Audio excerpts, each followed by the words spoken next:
Willie, what's going on, man? Not much. How you doing? I'm doing all right. Doing all right. I was just telling you earlier, man, here in LA, it's raining, and God, see, this is where I miss Seattle, where Seattle rains a lot. But I Yeah. mean, for the most part, this is just my experience, but I never ran into any like crazy drivers there because it rains all the time. A lot of people got all wheel drive. You're just used to it. Here, totally different story. People drive like they're like they're drunk. They might actually be drunk, actually, but and you're just like, dude, like no matter how good you are, if you're surrounded by horrible drivers, Uh, there's only so much defensive driving you can do, man. It's like it's like they're like the Miyagi crane kick, man. No can defend, and which I still to this day argue. I side with the side of the internet that says that was an illegal kick and LaRusso should have been DQ'd. But it's like, but I can't necessarily justify why, because the other matches had face contact. yeah, Like the one with the little catamite that was like Johnny's right hand dweeb was like punching the dude like 6 times in the fucking face. yeah. Like obviously face contact is allowed. My question is, if LaRusso had a bum knee, okay, yeah, he's obviously standing on the good leg, but then when he jumps up and does the little can, he's landing on the bad one. Yeah. And let me tell you, like, and you know this as a football player, but like, man, when you got like a bad leg where there's an ankle or a knee, it's got to be hell, like playing on that thing. What's that? Yeah. The great Charles Barkley said about women complaining about childbirth can't be as bad as playing a game with a bad ankle. Well, I think there's something to that. Like I remember in high school, my sophomore year, all the sophomores got brought up to varsity for the playoffs. So we got our asses handed to us by what at the time appeared to us to be grown ass men.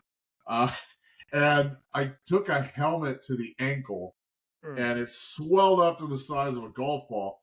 And I was like, not a big deal, man. I don't give a damn. It's, put me back out there, coach. I get out on the next defensive series, and I got rotated to right tackle. I know to play linebacker, but I didn't have any agility left on that knee. I was like, fine, tackle, just go for it. No, I took one step on that thing in contact, and I was howling like a wounded dog. like your paw was caught in one of those like bear traps. I wish I could have gnawed my foot off. I think that would have hurt less. Oh, but no, man. knees and ankles are no joke, man. Mm-mm. But the thing that people don't realize, like everyone complains, like, "Oh, childbirth is the worst pain ever," but yet there's so many people with more than one kid. Like, how many guys walk around like, "Bro, kick me in the balls again. Put your steel toes on this time." Like just really wind up and do the fucking moonshot. Yeah. Yeah, it's a good thing that we don't. It's a good thing we don't have any female viewers, or we're gonna get some hate mail. But not until 2028. Oh man! Well, that was in the news. Was there like some chick that slept with like 100 dudes in a day, or was that what it was? Or no, I think it was 1,000. Well, at least 1,000. I saw. Oh, wow! I don't think it was a day. Damn! So it was a record. So inflation affects body count too. I remember it was a big deal when it's that Asian lady that broke the record. Was it Anna Wong or something like that? Annabelle Chong or something like that. Annabelle Chong, thank you. Wow, that's really sad that we know that no girls will date us now. Yeah, but the new gangbang queen, I think she said that she was pregnant. And I was really? like, I wonder who the dad is. That's got to be a 1 in 1,000 thing there. Wow. Exactly. Wow. It's I mean, I guess the odds weren't in her favor if she's trying to avoid getting knocked up. But hey, you know what, man? Usually, what is it, like a million sperm or racing to the finish line? I just multiply that by 1,000, and it's like, geez, that's the biggest human race ever, man.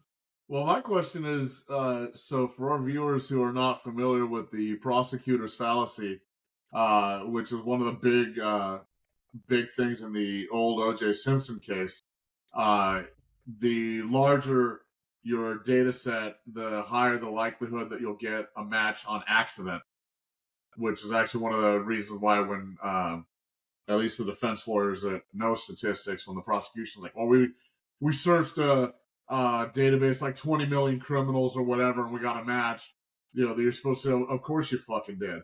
You're more likely to get a match on accident. So I don't know how paternity tests work. I do know how mathematics works. I hope to never find out. But don't worry, Brian always got a plan B. Take that any way you want. Preferably by mouth, because that's how it's designed to be administered. And on this episode of Men and Chauvinism. Look, it's not like I got a rusty coat hanger hanging back here or anything, all right? I switched to plastic years ago. It's more environmentally friendly. Oh, man. But yeah. But I don't know. In other news, though, I know what a big fan of EV cars you are, and of Teslas in particular. But you see it on the news or social media, rather, all those people who are like now, like they proudly bought their Teslas when, one particular political party loved Elon Musk, big champion of African-American men. And now they're covering up the Tesla logos to be like, they don't support him and they don't support Nazism and all that. What do you think about that? Well, you know what? Because I remember when the Model S and all of its stupid derivatives of the P80, the ludicrous shit, all the plaid or whatever.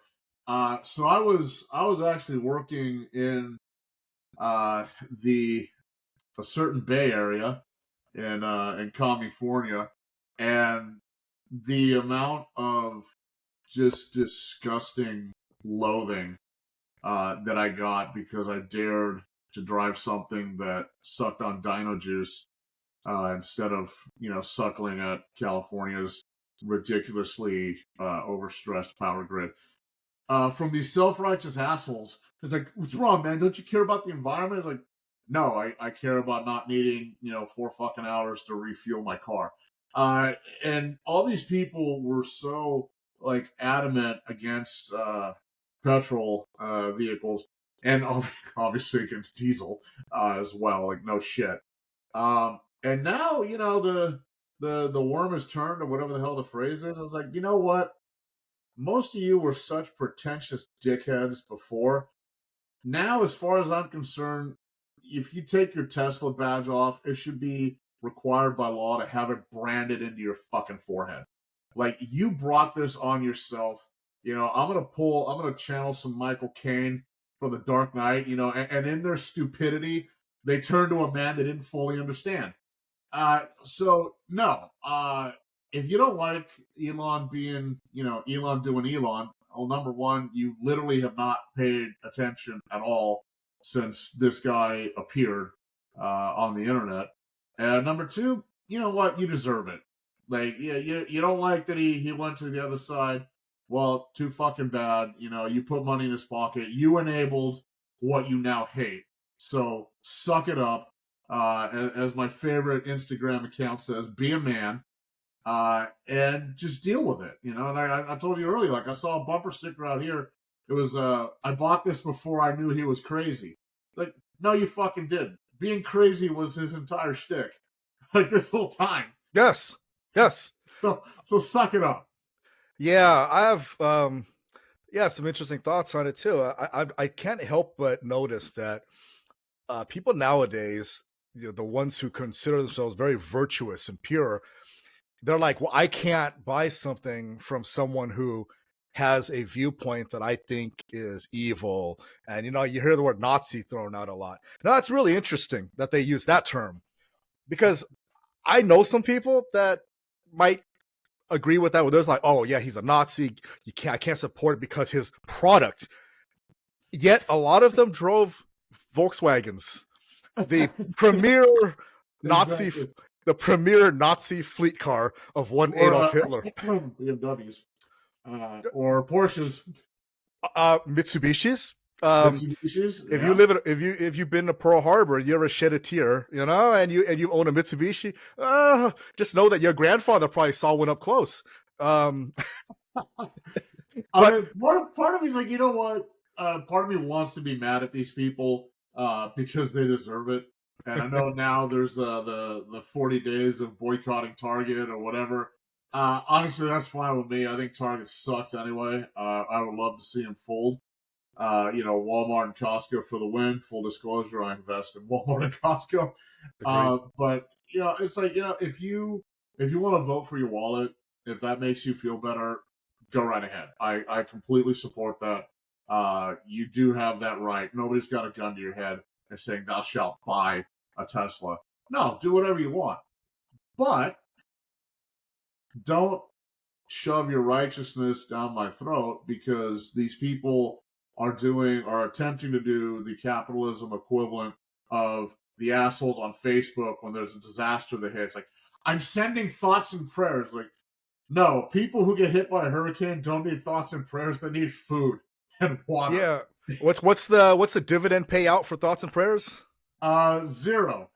And no, it's virtue signaling bullshit, which again is legal. It's allowed. Like, I don't really care, but at the same time, don't don't come at me with your inflated sense of self worth because I'm gonna make you cry, and I'm not gonna feel bad about it.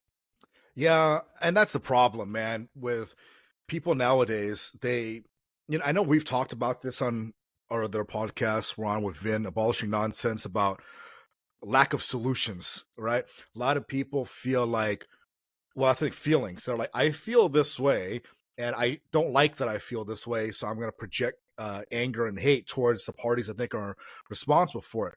But what they don't do is think of solutions. I know you and I think in a prior podcast for Men in Cars, we talked about finding solutions for petrol engines, right? Because I think we both agree EV ain't it. EV ain't it. But remember, we talked about somewhere out there is probably some 16-year-old kid who's considering, well, what college do I want to go to? What do I want to study? Blah, blah, blah. Right. Well, Engineering.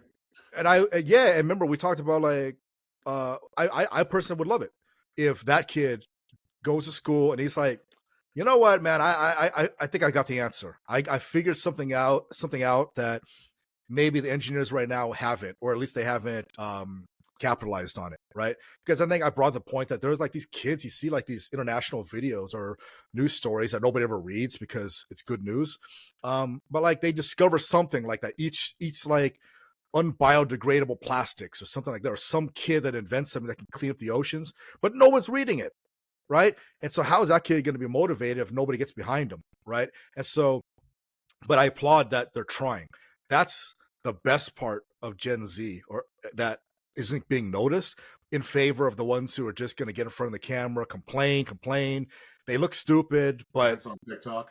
Yeah, exactly. But actually, the thing is, most of those people who do that, they make idiots of themselves. They don't actually realize that they're actually playing into this whole thing of making their generation look stupid, because the content creators that record it, that's what they want. They know that people want to see idiots on social media. They don't necessarily want to see happy joy videos, right? They don't want to see like inspirational stuff.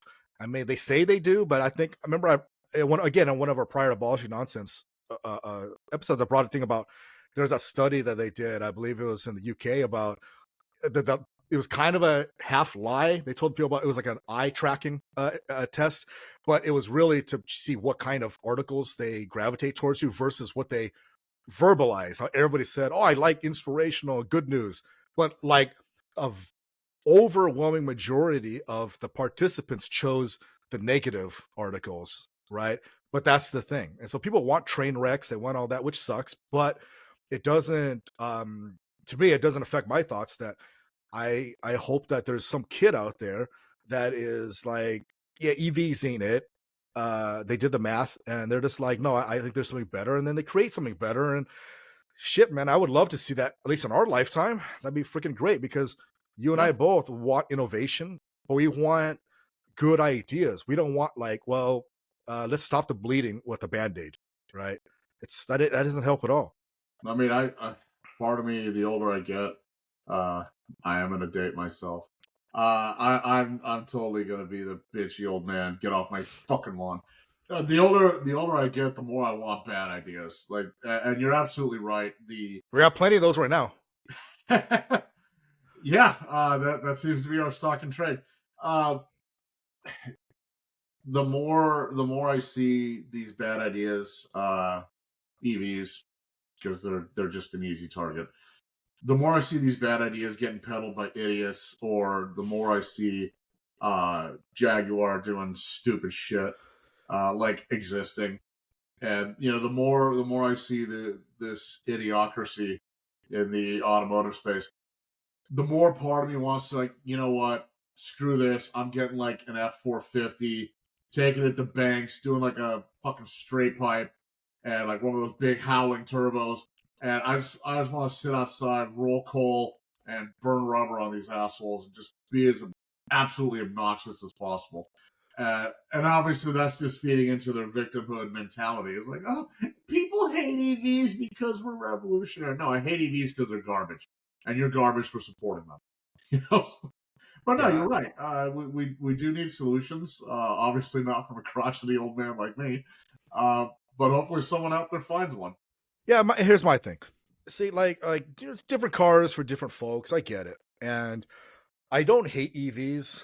What I think is, if you buy it because it suits your lifestyle.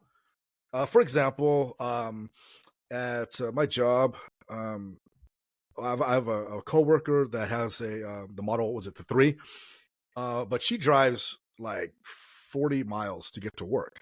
But our work has a free to use charger. Now it's one of those like slow chargers. Yeah. But she's there. She's going to be there for 8 hours. There you go. And so imagine like you never have to spend money to fuel up. That is a brilliant strategy. Is it worth the cost of being seen in the Tesla? Well, she's not a car person, so it's one of those things, right? And plus, remember, this is California we're talking about. You could be, this is California. You could be seen in a whole lot worse and still be revered, right? California does not represent the rest of the world, but like, yeah. So that when you're not a car person, you're not even an environmentalist. You just want a tool that gets you here, there, but saves you money with fuel costs. That's brilliant. But I also realize, had those conditions not been there, I doubt she'd have a Tesla. If our employer did not have a free to use charger, then it's not worth it at all, right? Yeah. And so to that end, perfect. That's brilliant, right?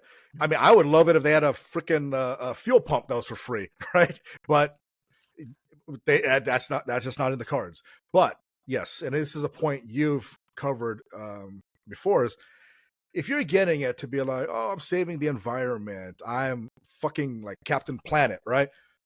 Stop it, right? That's just that tells half the story, because nobody ever considers, like, it's like in movie terms, I would say it like they're thinking about post-production, but they never thought about pre-production, right?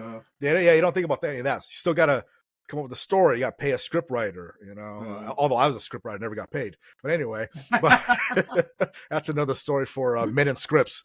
But you know what I'm saying? They don't think about that. Everything that you've mentioned in the past about precious metals and all that, and the actual manufacturing cost, they don't think about that. But yet they want the accolades. They want to be told, yeah, put me on a pedestal. I'm saving this planet and all this. It's like, no, you're not. Once upon a time, we actually earned accolades we got. You actually earned the kudos you got for doing something. But nowadays, people are just like, well, by co-signing onto something, I deserve some kind of credit. It's like those fuckers. Listen, and you and I were big fans of the Peter Jackson Lord of the Rings series, but you got to admit, it was a little ridiculous where the credits take like 30 minutes because what is it, like Peter Jackson had that thing where like if you were part of like the forums or whatever, you got like a special thanks in the credits. Really? And that made it run for like another 30 minutes. You're just like, all right, man, we got like 100 John Smiths to thank over here. And it's like, all right, can we just end the fucking movie? Yeah. 20 years later, after the extended editions, right? No, you probably knew, but you put it out of your mind for being so fucking stupid. Because these people were talking about like, yeah, that's me. I did this. Yeah, you didn't do anything. Stop it. He's just being nice. It's like sometimes where you're a kid and like you don't know how to do anything, but you put together a puzzle and it's like sucks. But then your parents are like, you tried. Good job. But you did a horrible job. You do that again when you're age 16, they smack you upside the head. You know, they'll be like, son, are you slow? You know, but when you're like a little, there's like, oh, right. That's what it is. So it's like that doing that whole thing, like, yeah, I'm saving the planet and all this bullshit. That's the equivalent of going on Facebook and reposting like some story you know nothing about. Like when those people are doing that Keystone Pipeline, they don't know any of that. They don't know any of that shit. Or anything like that has to do with, you know, like anything that the opposing politician that you don't like happens to do, that you got to repost, but you don't actually know the full story. And both sides do this, so I don't want people watching this to be like, oh, well, just because this guy's in power right now. It's like, no, I complained about this shit just as much last year.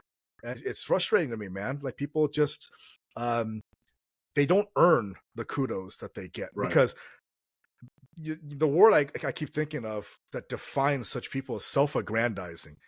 You can't be your own fucking cheerleader and then expect that everybody thinks you're so great. They have to think you're great, right? It's called hustle, Brian. All these assholes that think they're saving the world, they want to be Captain Planet. I look at them as like, I want to be Dr. Blight's boyfriend. For those who never watched Captain Planet, I thought you would have said. I thought you would have said just to mess with them that you're going to be. Was it Captain Pollution?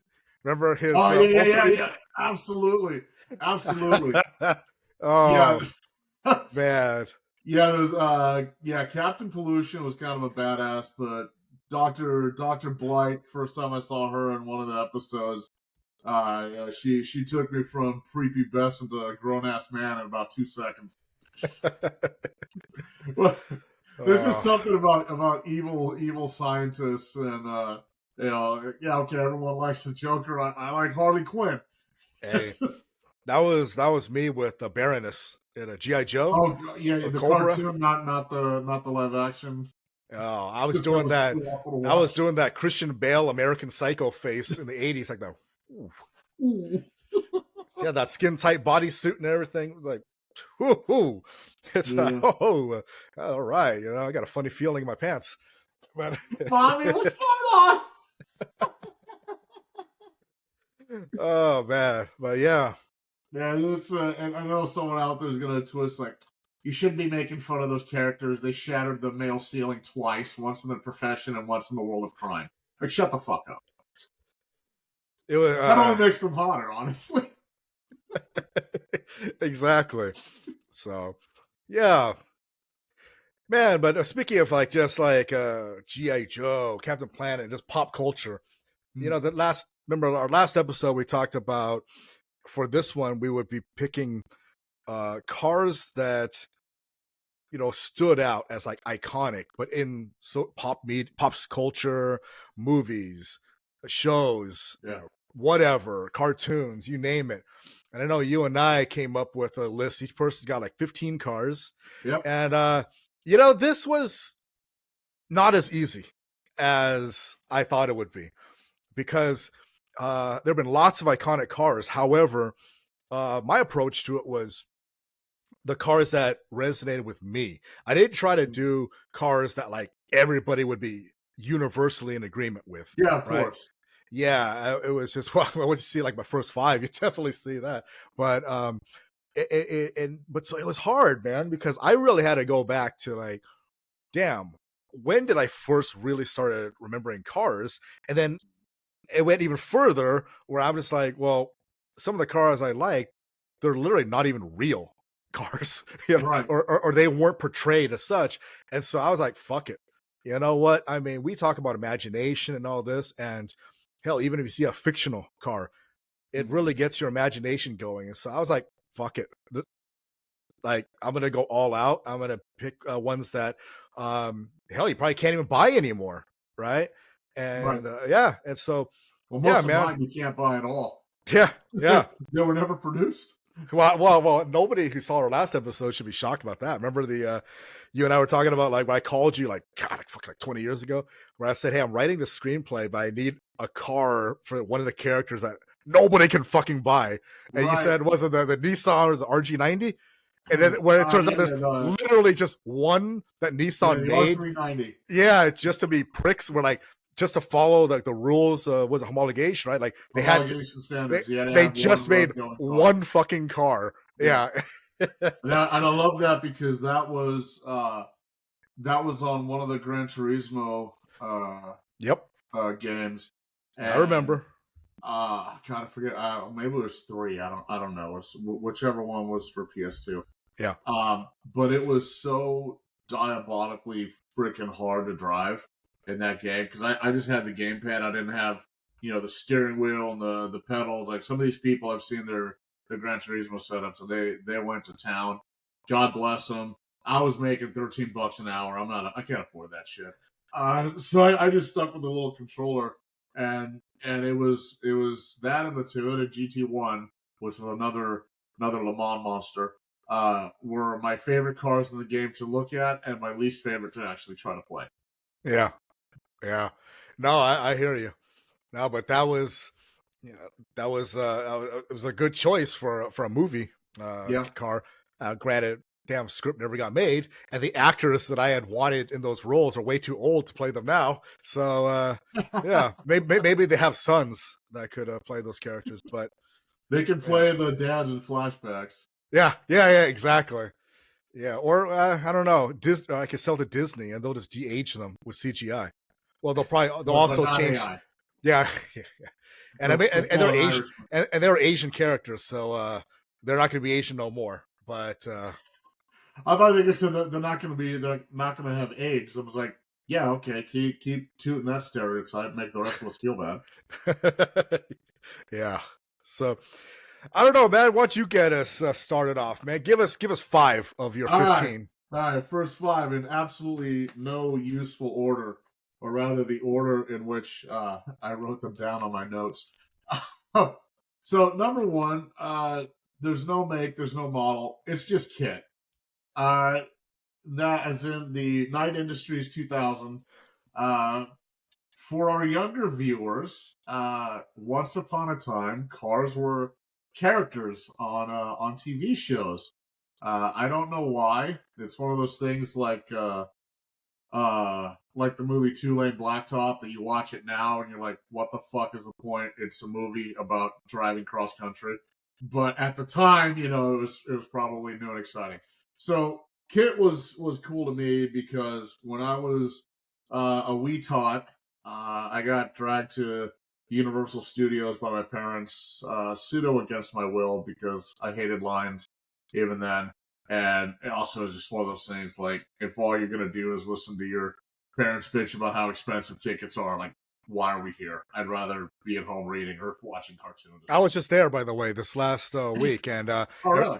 Hey, I just bought that express pass, so I don't have to wait in line with the rest of the losers. So, yeah.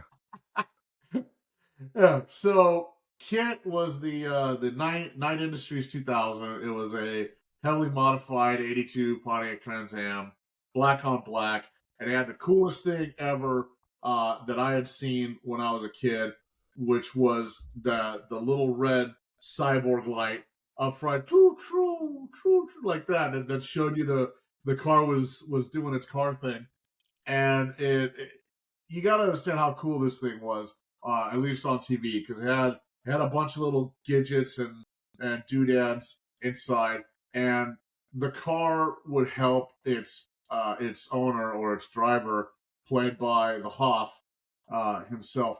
The car would help the driver fight crime, which is absolutely stupid on its surface because literally go to any police department, all of their vehicles help them fight crime.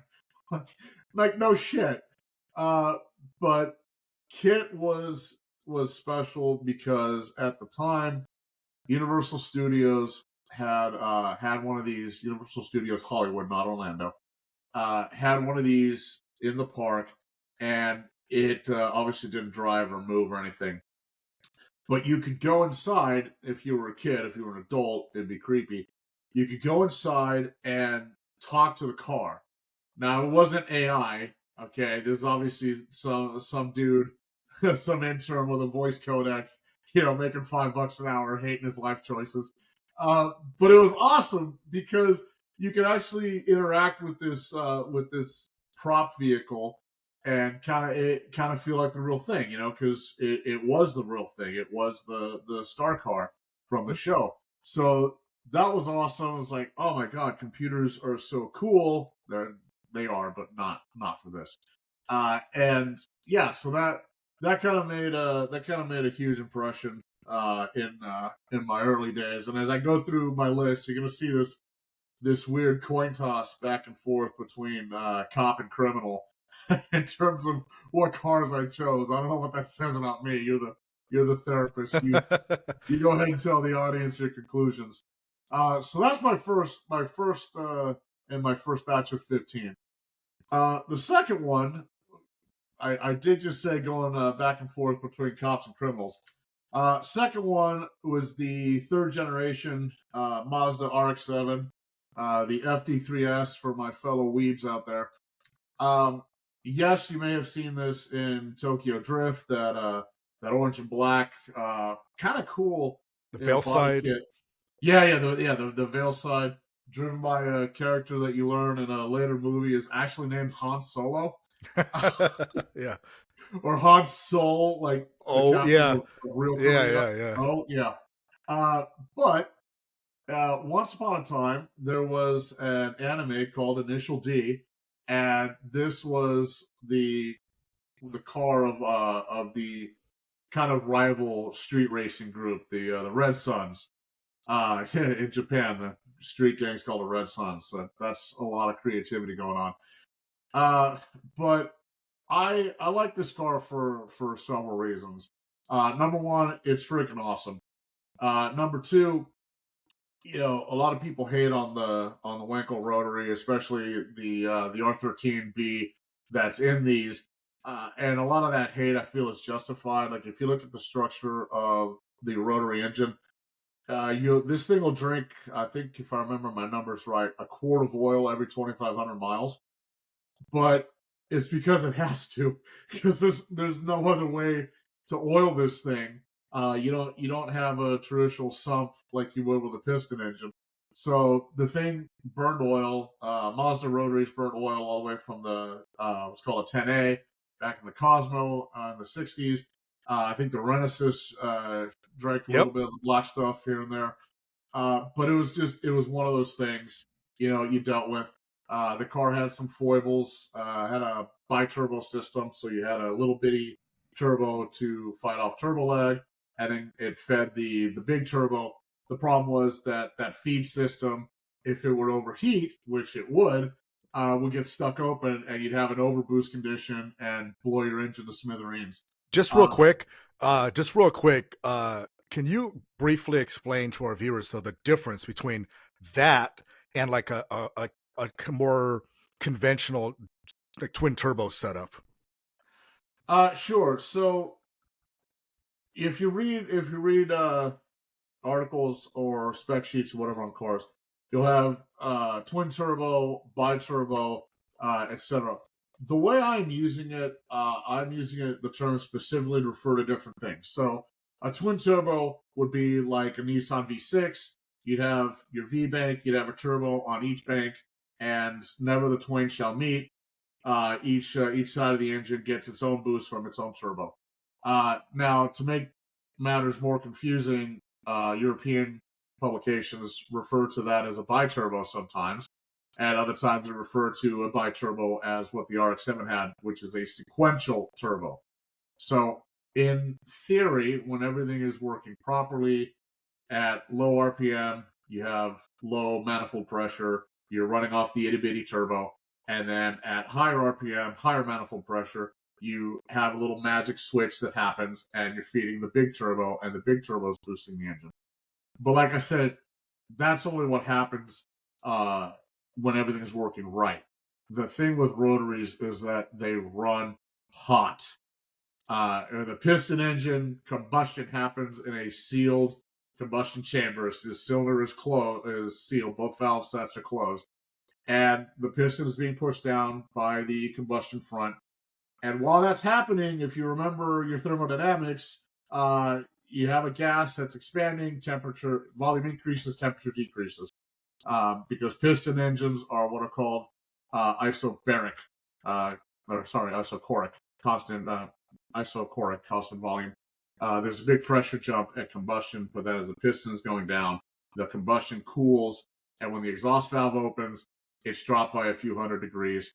Rotaries don't have valves in the traditional sense. So when you're combusting, you're basically shooting 1,800-degree rocket exhaust into the exhaust system, and the first thing it encounters is the turbo. So the system would overheat a lot. Yeah. There were a lot of blown engines. But the irony is that if you take and you remove that stupid rat's nest of plumbing, and you put on a single turbo, moderately sized, and maybe a GT30, you actually have a really decently performing car. And yeah, you get a little bit of turbo lag, but who gives a shit? Because I would rather deal with a little bit of turbo lag than with a little bit of engine replacement. Yeah. Yeah.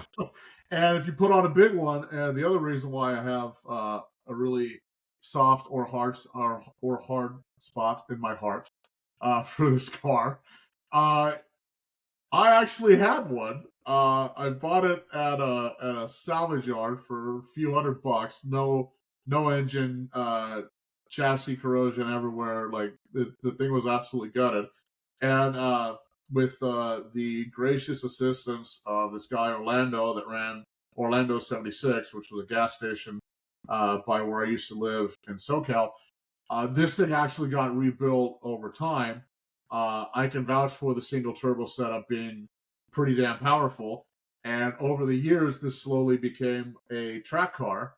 And it was a hell of a lot of fun.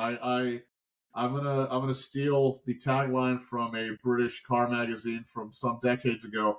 This car is the most fun you can have in a vehicle without becoming a parent. Nice. It's light, it's nimble. It starred in one of the best animes ever made. If you don't want to watch dozens of episodes about cartoon street racers, I don't know what to tell you. We can't be friends. Go befriend somebody who drives a Tesla. So that one's got to have that one always has to have a home for me.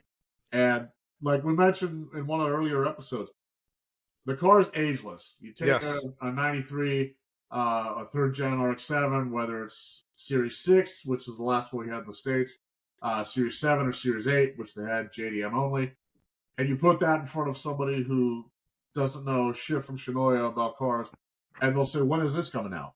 Yep. You know, it's absolutely beautiful. Mm-hmm. So that's my next one. Keeping with the criminal theme, I would also like to nominate the 1967 Ford Mustang GT500.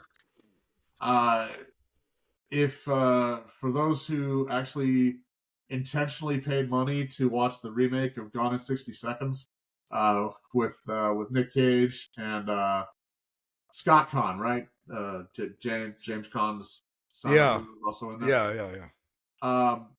The part of the story, the basic of the story is a group of dipshits gets roped into stealing.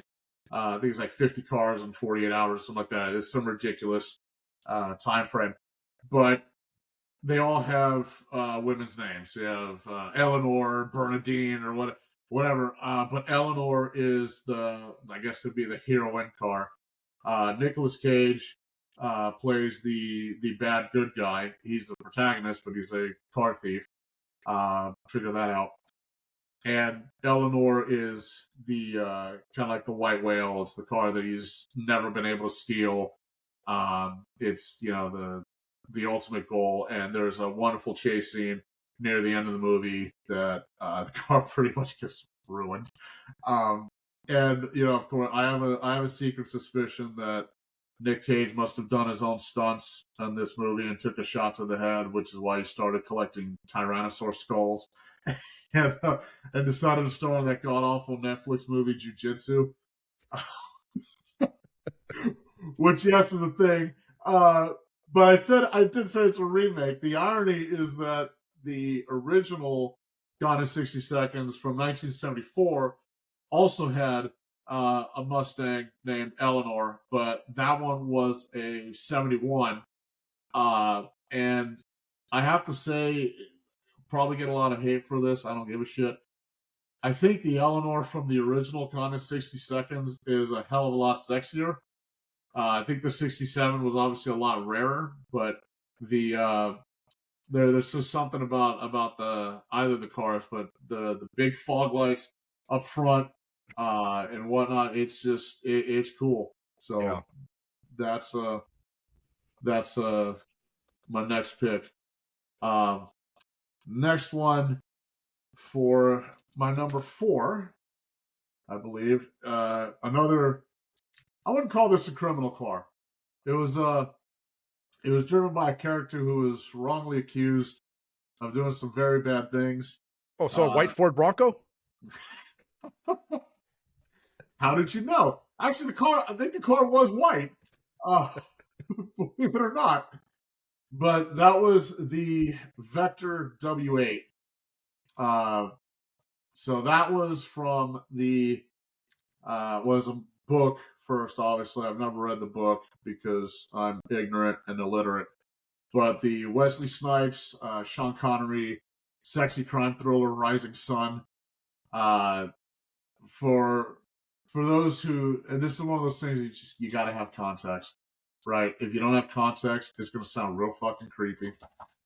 But Rising Sun still stands out in my mind. It was the first crime drama I watched where you got to see some nameless female character. Well, she has a name, but whatever. She's not important. She's a murder victim.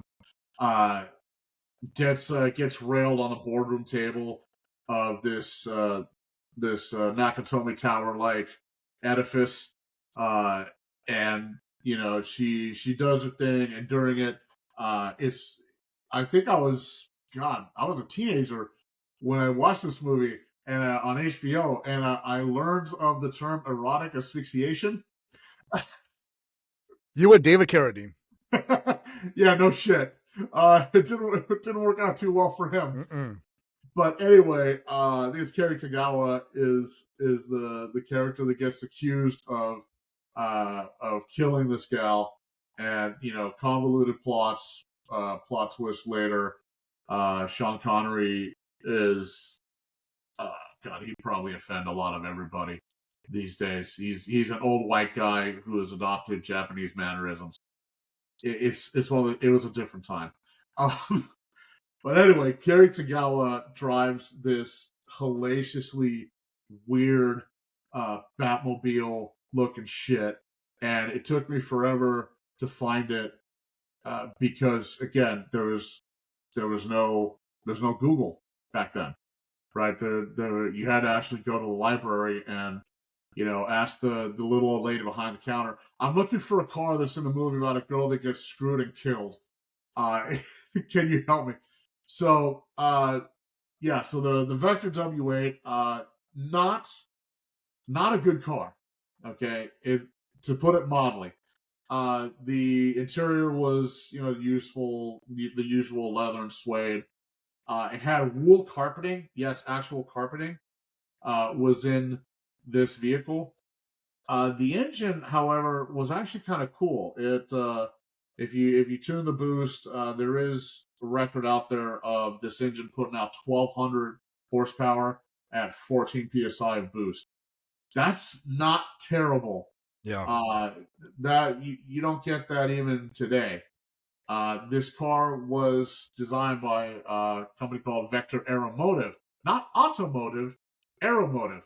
And the reason why is because the whole selling point of this car was that you were putting in this aerospacey design approach to an automobile, which, you look at pictures of this. I mean, it looks the shit. It kind of has some F-117 vibes going on with like the angular scoops, but the performance just wasn't there. And the cool things like the instrument panel was laid out like a cockpit, so you had like the status lights that would light up like on a fighter jet. You had the window controls, I think, were like down by where the map pocket would be, like just really weird, quirky layout.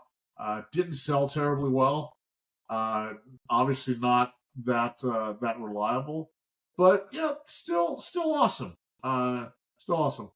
So number 5, my last one of the first trifecta group before I hand it off to you. This is not this should not be a surprise to anybody. It's the 1970 Charger from Fast and the Furious, and it's not because it's the most powerful car ever built. It's not. There you can make arguments for similar year GTOs being faster. I know this one kid in high school had a 440 Roadrunner with a 6-pack. That thing just peeled the skin off of your ass. But there's just something about the way that they presented this car in the movie. Again, this is 2001. Street racing was a thing, but it wasn't like as stupid as it became. It certainly wasn't as dangerous as it became later on. I mean, street racing has always been dangerous. It's been dangerous since the 1950s. Like, don't be stupid. Of course there's risk involved. But this was one of the first times that I saw the hero car be like the tragic anti-hero, right? Because this whole mystique, I don't know if our listeners haven't seen the movie. I don't know what the hell's wrong with them. You're listening to a show called Men in Cars. The movie's 25 years old. Go fucking watch it. But there's something about the way they photograph the car. It's always kind of like in this muted lighting. You have all these really bright rice rockets burning around and doing stupid shit. The car's just jet black. It's just very ominous. And Vin Diesel, who until you ruined my assumptions, because the guy always looks like he's 6'8" in all the movies, and then you have me look at full body shots. He's got the elevator boots on, but like at least in 2001, I didn't know any of that. And he spends the entire movie, bonding with Paul Walker's character, but he's like this stoic badass, and everyone's being loud and colorful and all this other shit, and he's just like quiet, and he's like really low key and talks in this gravelly voice, and he tells Brian Connor, right? That was Paul Walker's character, like, this is the only car that scared me. Like, I've never driven her. Like, ugh. And so there's all this wonderful setup, and then that big engine roars to life in the third act. You're like, fuck! I thank God I had a popcorn bucket to catch the splooge. I would have left a fucking mess all over the aisle. So obviously it didn't end very well for Vin Diesel or the car, but that's besides the point. It's a shame, by the way, they never made any sequels to that movie. It's just, that movie deserves at least 10 sequels. I know, right? But you mentioned something about that, and you know what? That car, the way you're describing, what it reminded me of was my favorite movie of all time, Jaws. Because you only saw that car in the corner of your eye or under the covers, and then then you get the payoff at the end, right? But that's the thing. Once upon a time, movie directors made you kind of wait for it, and then boom, there's a payoff. So, right. Yeah. I mean, nowadays you get the payoff in the trailer. Yeah, exactly. I mean, that car had like that. Look, you and I are like wrestling fans back in college and all that. That when they debuted that car, when he finally took the cover off and drove off, it was like when Kane debuted in WWF Yes. and ripped the fucking cage door off and just spiked the Undertaker. And you're just like, what the fuck? Because he's bigger than the Undertaker. He's more jacked, and he picks him up like he's an empty box. You're like, dude, that's what it was. Because that's a great way of putting it. Yeah, and then so it was. No, that was a good choice for sure. So much torque, the chance to twist and coming off the line. Barely kept it together, but yeah. So, for my next 5, I won't lie. Some of these, like they might look like counter picks, and the first one definitely was a counter pick because I know you went with Kit. I went with his arch nemesis, Carr, Karr. And for people who, because you're like my brother, he's a big Knight Rider fan, big Hasselhoff fan and all that. Well, I was just, man. Yeah, but big Carr. No, it wasn't. Sorry, kids out there, don't. It was good when you're like a 10-year-old kid, And plus, let's be real. Something that you youngsters today, you tykes today, don't understand is, other than the shows, the shows back then were great, but for the time, the fucking intro music for all of them were so awesome and memorable. Absolutely. Knight Rider, Miami Vice, Airwolf, you name it, right? Oh, Airwolf's awesome. Magnum PI, they all had killer intro music, and they weren't just songs off the radio or anything like that. They were actually composed pieces. So I just gotta give a lot of love to all those freaking musical just the composers who created those iconic tunes, right? Mm-hmm. Yeah. And so for people who don't know, Carr was like if I'm not mistaken, like the prototype model, but instead of being programmed where Kit was programmed to protect humanity, Carr was programmed for self-preservation. Kit was jet black or like glossy black. Carr was half black, half gray, but also had the little LCD light and all that stuff. But yeah, it was programmed for evil, but also had the same tech with a molecular bonded shell. It had the same little laser beam, which I want to say is how Kit actually beat him. Because back then, science taught us that if you shot a laser, if you had a mirror, it would just deflect it back. Right. So that was the only thing that, at that time, that could penetrate the Knight Industries molecular bonded shell and blew it up. And so, yeah, I'm going with Carr on that one. I had to pick the bad guy Carr because, yes, back then... the Cletus Cassidy of Knight Rider. Yeah. I had to go with... and also, it just tells people, that was the first AI that was evil. So there you go. That's true. That's true. Yeah. Knight Rider did come out before the first Terminator, right? Yeah. Okay. Yeah. Yes, I think so. Terminator was 84, I want to say. Yeah, I believe so. And first appearance of Carr, Trust Doesn't Rust, November 19th, 1982. There you go. There you go. Skynet was busy at work before the T-800. And so, all right, so a couple cars. My first 4 should not shock anybody. They're all from the Mitsubishi family. And I'm going to start with a counter pick to your RX-7 from the same series. I'm going with the 1995 Mitsubishi Evolution 3 with the rally-inspired misfiring system driven by Kyoichi Sudo from the Iroha Emperor. And that's from Initial D as well.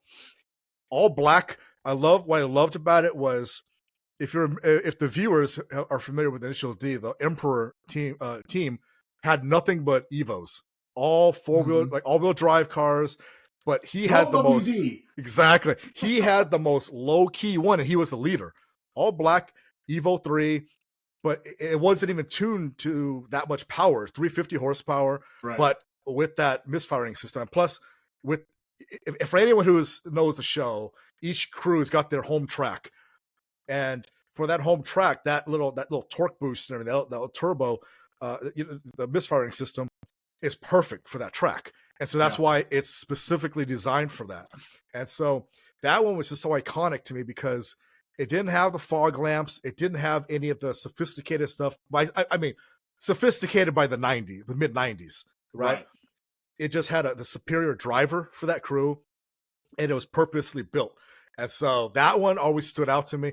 Let's be real. Evo 3s don't even look that good compared to 4s, 5s, and 6s. But it was just a badass car, badass intro. 5. And yeah, and hey, that was the first car in the series to actually defeat the hero car. So I gotta give that car its kudos. And then the next few that I have were driven by one man. But ask Jackie Chan.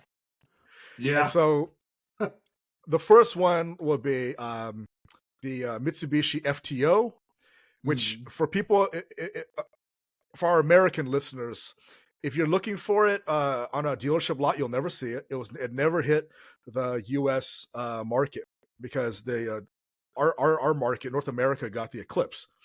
Hey, nothing wrong with that. It's just that the FTO was unique. I remember you were the one that pointed this out to me way back about the 2.0 liter V6. Yes. Because usually people remember higher displacement is V6, but this was a 2.0 2 liters liter. normally go with a 4-banger. I don't know if how many other 2-liter V6s have been made, but this was pretty rare. None that looked that good. No, you yeah, know? absolutely. I mean, it was a beautiful car. Now, granted, in the movie, you had to suspend disbelief because Jackie drove this against the villain and his Skyline. It would not compete with a Skyline, especially one that's driven by a professional driver, like in the show or the movie. But it looked really cool. Both cars were badass, but the FTO I think stood out because sometimes we want what we can't have, right? Yeah, you long for something you can't have. You literally back then could not get that car. It's a Japan only model. You can only dream about it. And so for that uniqueness, I got to go with that one. The next one, same movie, 1995 Mitsubishi GTO, or stateside we know as a 3000 GT.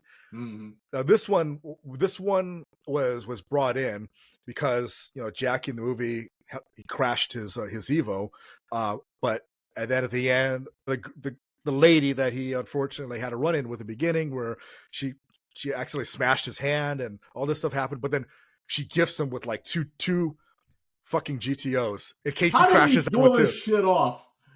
If I got a free GTO, like here, go ahead, smash my hand all you want, sweetheart. It's gonna take them both. Yeah, exactly.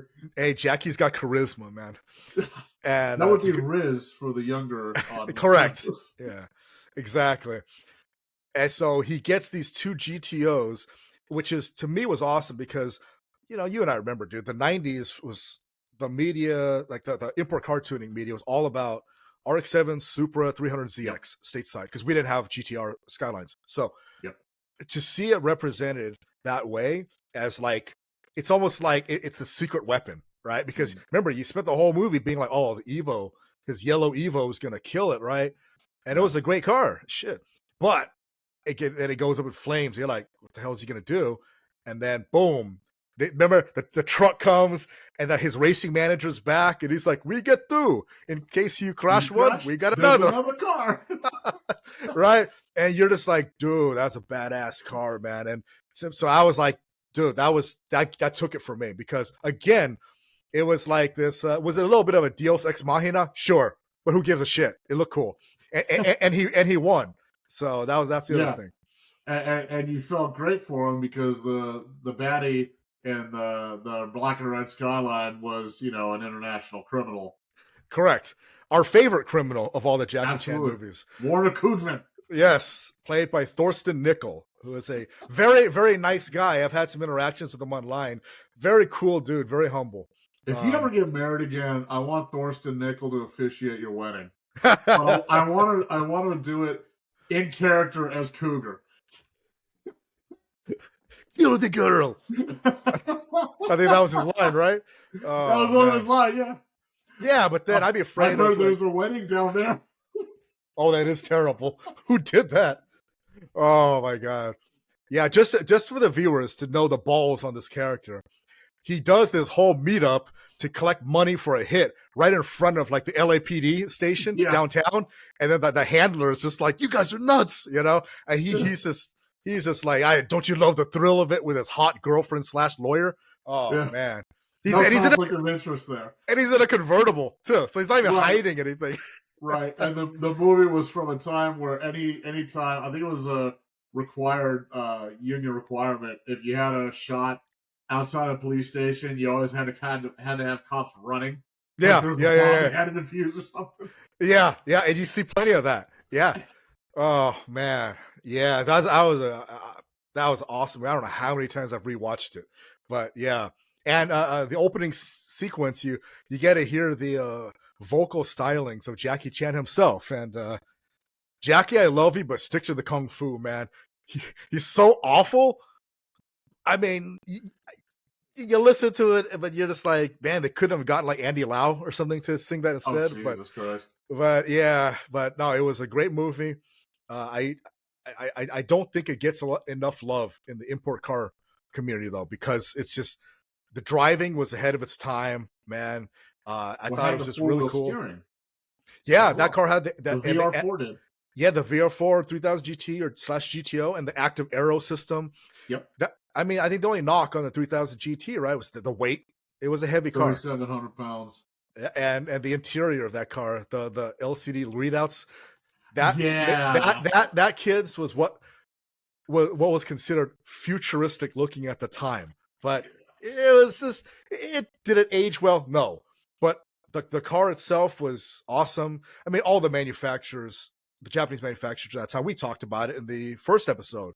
Yep. That was the golden era, man. And so that's why we weren't starved for choice. When we came for like 90s cars. For money. Yeah, exactly. And a driver's license, because I didn't turn 16 until like 1996. And in college, literally starved for food. We had the powdered mashed potatoes. Yeah, that's true. And so let me see. So what I got? That was, I think that was my 5 right there. No, I got one left. Again, another Jackie one. Now this was the one I remember you and I talking about, like the summer of, what was it, like 97? Because I called you and I was like, dude, I just saw this Jackie Chan movie and there's this white car. My brother's told me about the Evo. Okay, the Evo 4, I want to say it was. Yep. Yeah.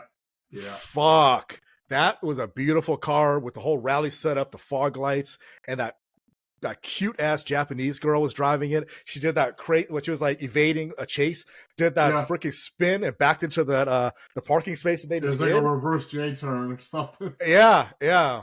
Which my brother, by the way, told me one time he was driving to Canada and he saw the sirens on the freeway. He bolted in his car. He pulled the same shit, got away with it. And so for some of you who have ever met my brother, not as pretty. No. Not as pretty, but twice as gritty. But anyone who knows my brother David, that's just Tuesday for him. But yeah, and so that car, it looks so badass. The whole chase sequence. I mean, really, it was only in the movie for like 4 minutes, maybe. That's all you needed. I mean, it showed like what all-wheel driving could do. It just looked so good doing it. Because Jackie was always so good at that in his movies, where like he picks the hero car, but it really stands out from the others, right? The others always being driven by like generic Europeans and all that, but like that was badass, and that was like, got to do it. That's why, as you know, when I finally got my hands on an Evo 8, it was white, because I was like, obviously can't get a 4, and by then, right, like they finally started making the Evos in the States. They did the rounds with the Evo 7 and all that. And then when 8s came out, I was like, gotta have it. Probably one of the worst financial decisions, because I was making a whopping $11 an hour back then.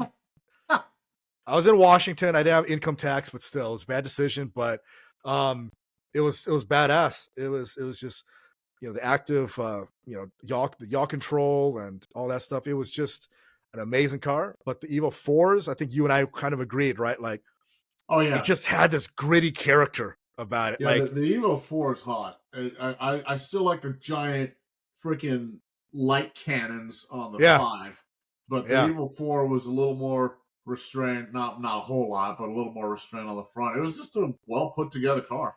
It really was, man. And yeah, that one was one where it between that and the 5, remember, like a lot of shops, like I think there was one in Pomona that was really big at the time that would make like the Evo bumpers for like other cars, Hondas Acuras, Nissans. They Mhm. would just have the big openings for the fog lamps to kind of simulate that look. And some cars are Right. doing it. God bless them. I mean, but that's what kind of started that whole rally style look. Yeah. And then WRC changed the rules, right? And they allowed the light bars, and then the giant fog light cannons went away. Yeah, yeah, yeah, Yeah, yeah, well, yeah. I Yeah. don't know. Part of me wants to get an Evo 4 or 5, but instead of like I think those lights were the halogen, right? Yeah. The rally lights. Swap those out with like xenon HIDs.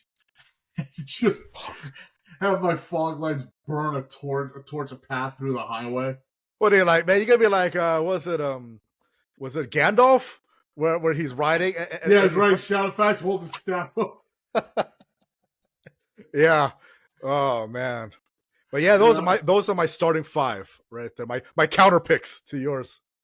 Well, so it's funny you mentioned the Evo because my first pick of my next 5 is kind of the counter to the Evo, which is the Subaru. I don't want to hear lesbian jokes. Shut the fuck up. The Subaru Impreza, specifically the GC8, which is so the GDBs were the ones with the bug eyes. The GC8s had like a more narrow traditional look. But another Initial D car. So for those who are not familiar with 90s anime, Initial D deals with Kid Takumi, or Tak in the horribly dubbed English version, whose old man runs tofu shop and makes the kid drive. I think in the story he makes the kid drive like well before he has a license. Yeah. And so he's got to, like, every morning at 0:30, Takumi's got to run the tofu up to the hotel along what's called a toge, which is a Japanese mountain road, which are famous for really, really hard switchbacks and like General Spaghetti Bowl. But after he makes the delivery, he's got to race home, convenient exposition, because he doesn't want to get caught out by the cops driving illegally. So he drives home as fast as he can, and he makes, that kind of magically makes him, the perfect street racer. But Bunta, his dad, who's the one that owns the tofu shop, is what I want to be like when I become an old man. And I kind of already am now. So if you've seen the movie Gran Torino with Clint Eastwood, imagine Clint Eastwood as a bitchy Japanese guy who may or may not really like his kid, and that's the character of Bunta Fujiwara. But Takumi's car, the hero car of the series, was his old man's car, right? And as there's a whole great father-son coming-of-age dynamic that people much smarter than me can explore the meaning of. But as all kids do, Takumi ends up, growing up, graduates high school. He joins this street racing super group called Project D, and the Hachiroku, the Toyota that the old man had for the tofu shop, well, now the old man's without a car. So, by the way, just sorry to interrupt, but that chick we were talking about earlier that wanted like 1,000 dudes, I think her project was also called Project D. yeah, well, that wasn't tofu, man. That was all organic beef, I think.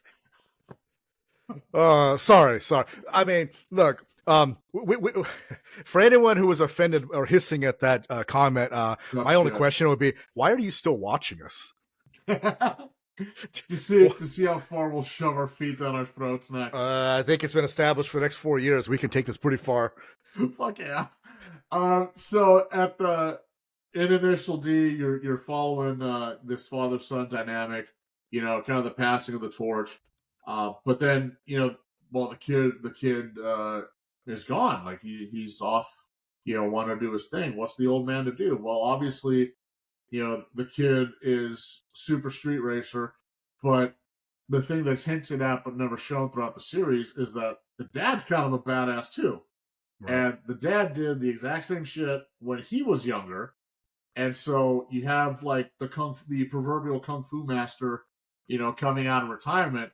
Well, what car is the father of Japan, one of Japan's premier street racers, going to drive? Of course, he picks the Impreza, another four-wheel drive, which is a great foil for the all Evo team, and he gets the GC8, and it's fantastic. It's one of the cars that I like because most of the cars on my list, you can't hide behind technology. You can't hide behind trickery. Like I always tell people, if you drive 1,000 horsepower monster, if you get a Bugatti Veyron and you beat the shit out of everyone on the street, well, first of all, why are you street racing in $1 million+ car? You're an idiot. Right. But power and technology forgives a lot of sins. If you actually want to see whether or not you're worth a damn as a driver, see if you can get seat time in like a Formula Ford, or better yet, a Formula Continental, which is all of 60 horsepower.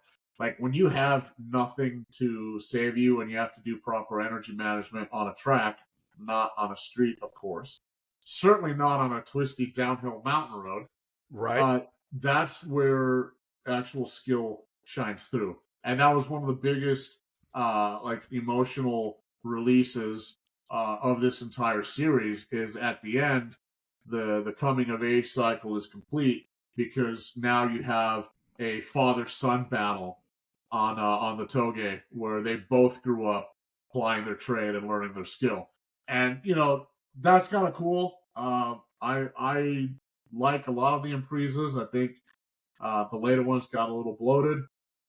That's okay. So did I.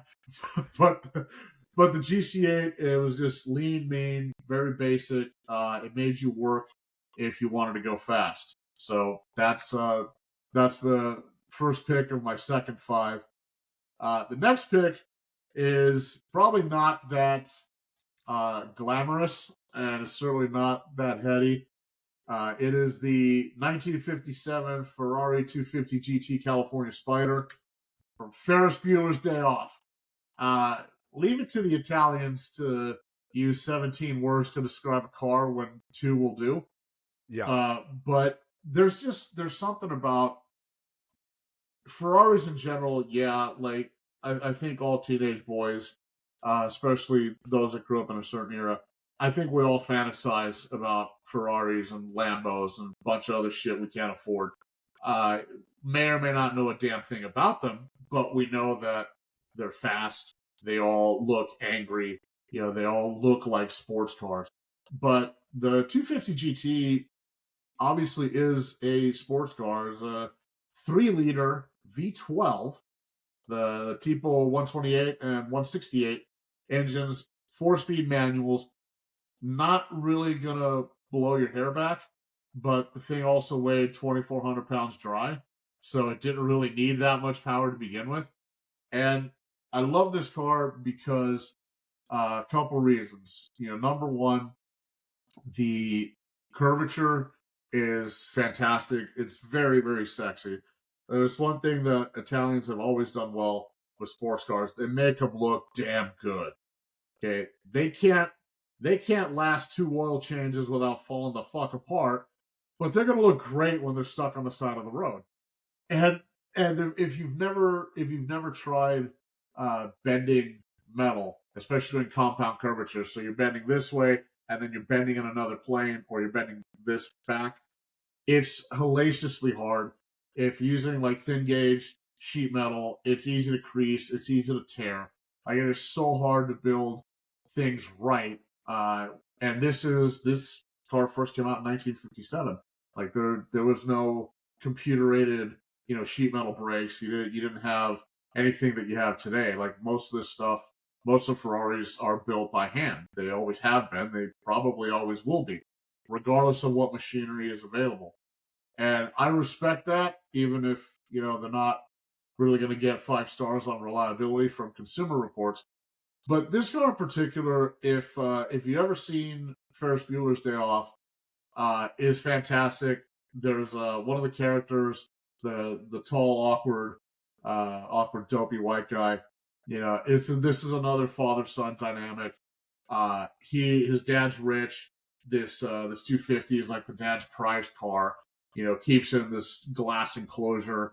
No one's allowed to touch it. It's bright, it's beautiful, and obviously Ferris Bueller, played by Matthew Broderick, steals it and goes joyriding all day after he plays hooky from school. And of course, this creates a big problem. What are you going to do? Because the dad tracks the mileage, right? Like, I've never met a Ferrari owner that doesn't obsess over every single little thing about the car, including the mileage. And now, they've been cavorting all day and having adventures and, hijacking a parade. And, this is a great cultural movie. You'd go everywhere after this came out and you see Save Ferris all over the place. It was even the name of a band. Yeah. Believe it or not, it was pretty damn good music if you're into that style. But then the big climax, at least arguably for me, the big climax was, okay, we're running the car backward, like on jack stands in reverse. It's not taking mileage off because that's not how cars work. Well, now what? What are you going to do? And, tall, dopey white guy finally just gets pissed off and starts kicking this thing and ends up kicking it off the jack stand, and it drives backwards through the glass and, like, falls and obliterates itself. And everyone, the three protagonists, are sitting there, jaws on the floor, like, well, fuck, your dad's going to kill you. And this guy is like, yeah, but, I'll deal with it. And I kind of would have preferred that he had his arc without destroying a beautiful piece of automotive history. But apparently that's not how Hollywood works. So I think it was a great payoff. I still have a picture of this damn thing somewhere in my pile of crap that will never see the light of day again. But moving on to happier versions of memories. I did say a lot of my car choices are going to vacillate back and forth between which side of the law you're on. Right.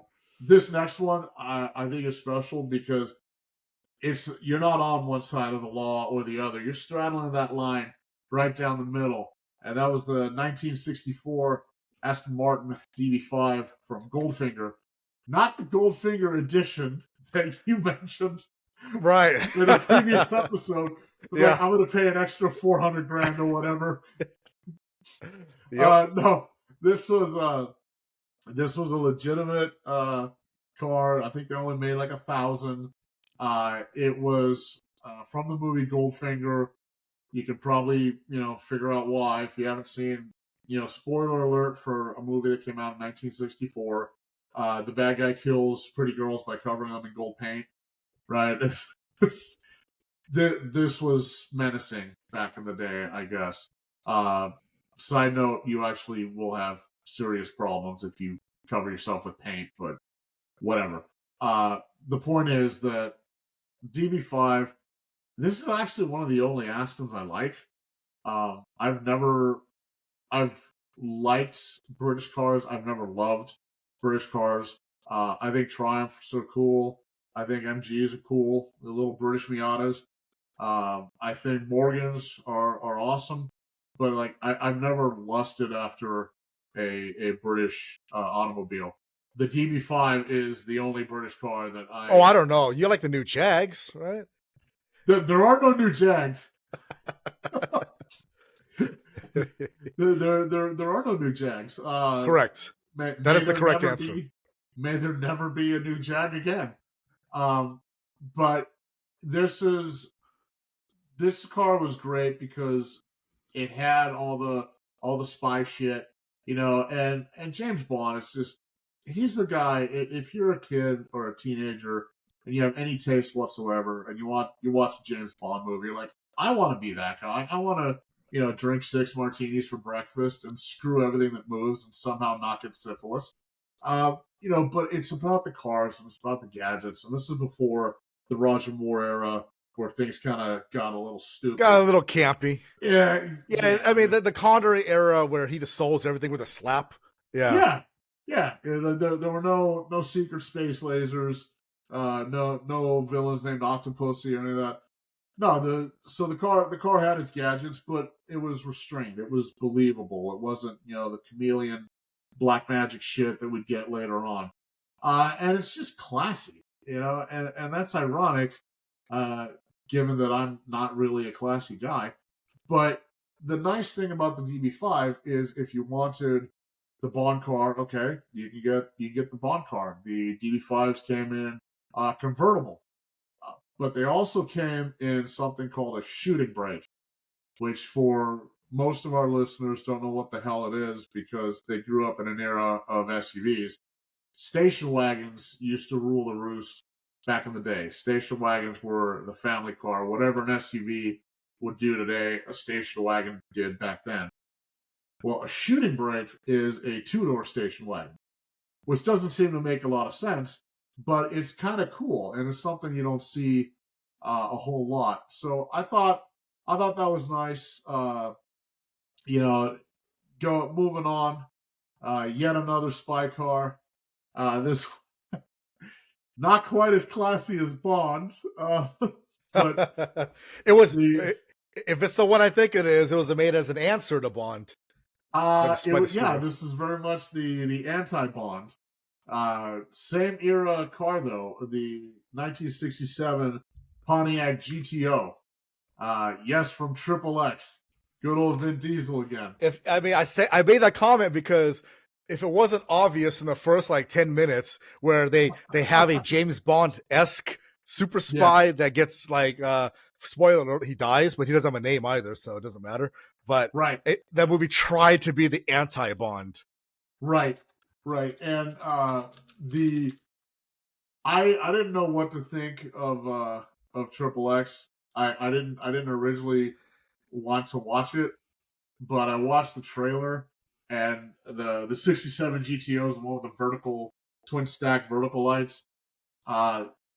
In the trailer, or I think it was the official trailer, but certainly in the movie, one of the headlights recesses, and you can shoot a missile through the hole that it leaves behind.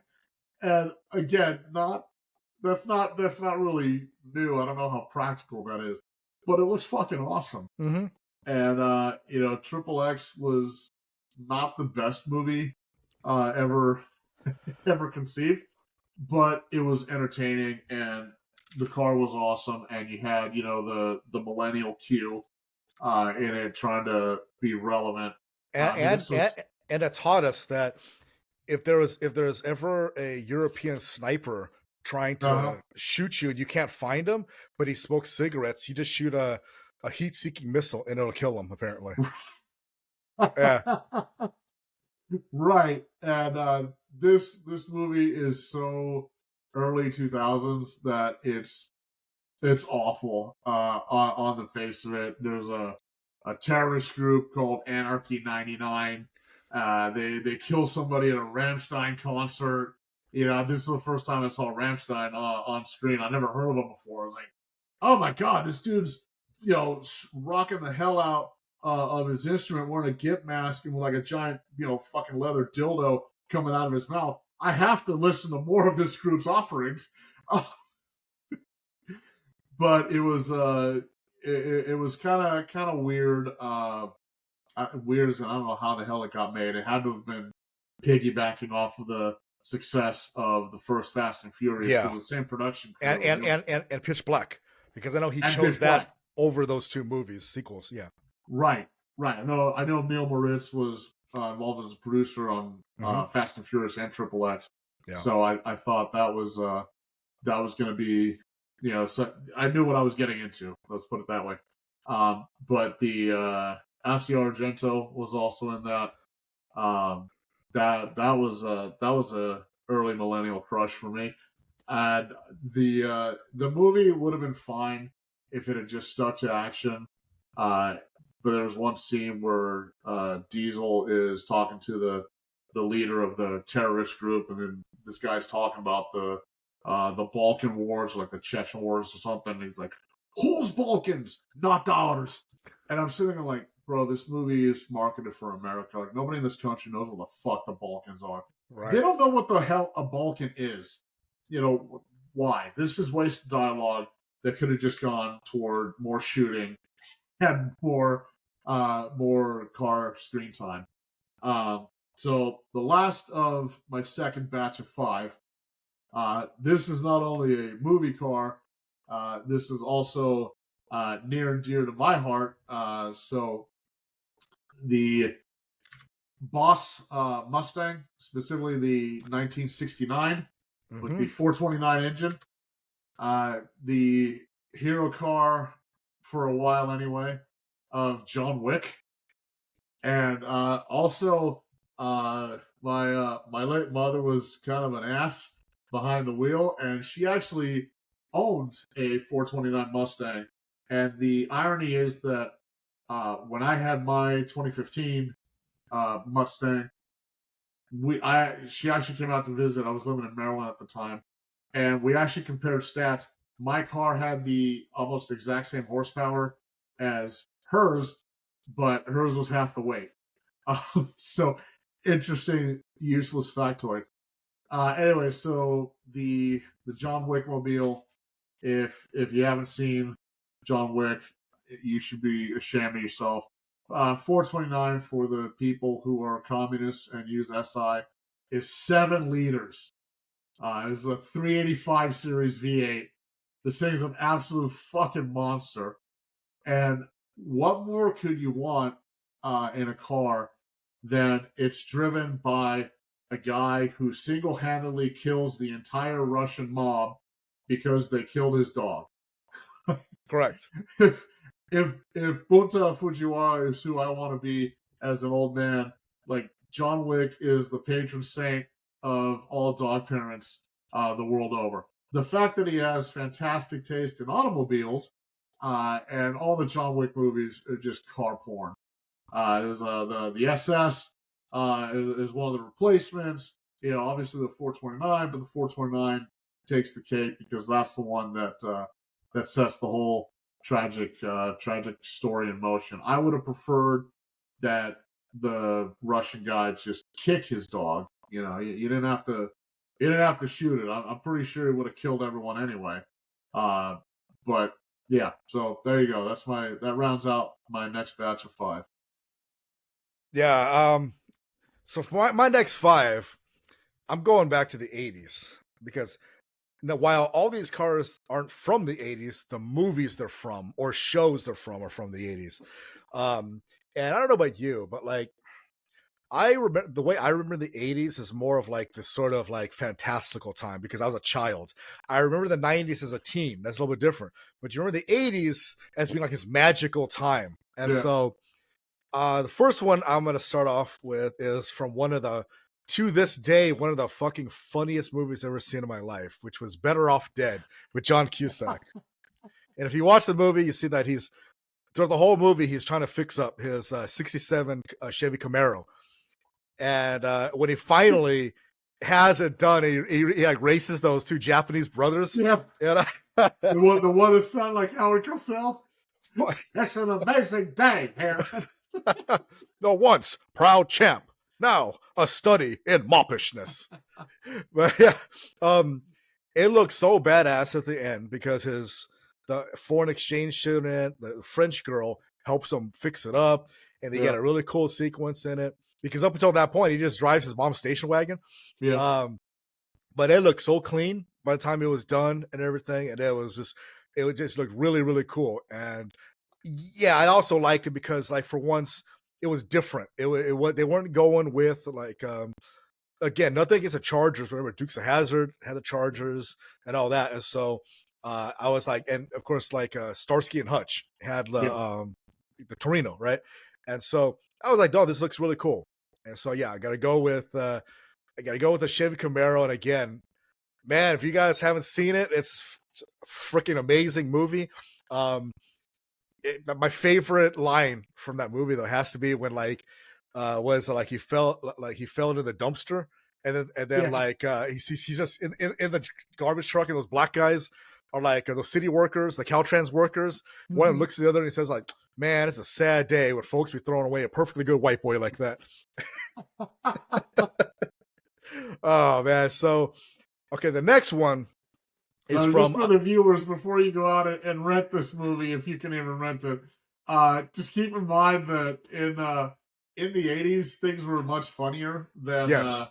than they are today, and this movie plays teen suicide for laughs, Uh-huh. much like the movie Heathers, uh, played teen homicide and shooting up a school for laughter. And like the movie Scrooge played shooting up your boss at work for laughs. Yeah, it was a different time. It was a different time. You said I mean, fantastical. I think that exactly. right on the head. I mean, hey, or watch the Police Academy movies. Oh my god. But yeah.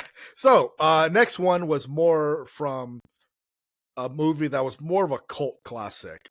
Most people have not seen it, but car guys have. That is Vanishing Point. So Vanishing Point was a really, really gnarly movie with a guy doing this on a dare, taking like a trip. I'm trying to remember what city, but it was like you gotta go impossibly fast.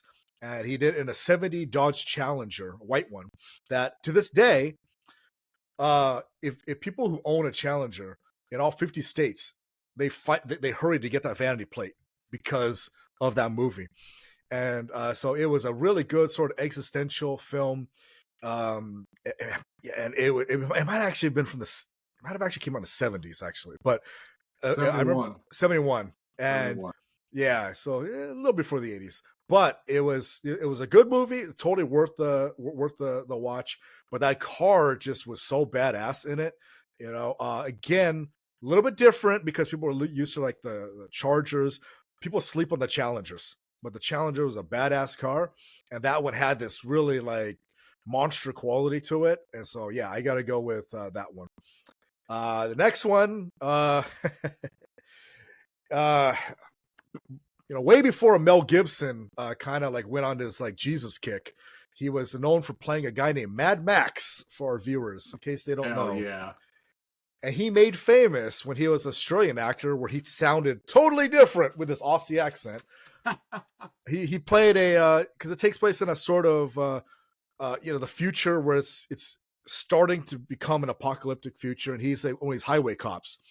And he drove a 1973 Ford XB Falcon.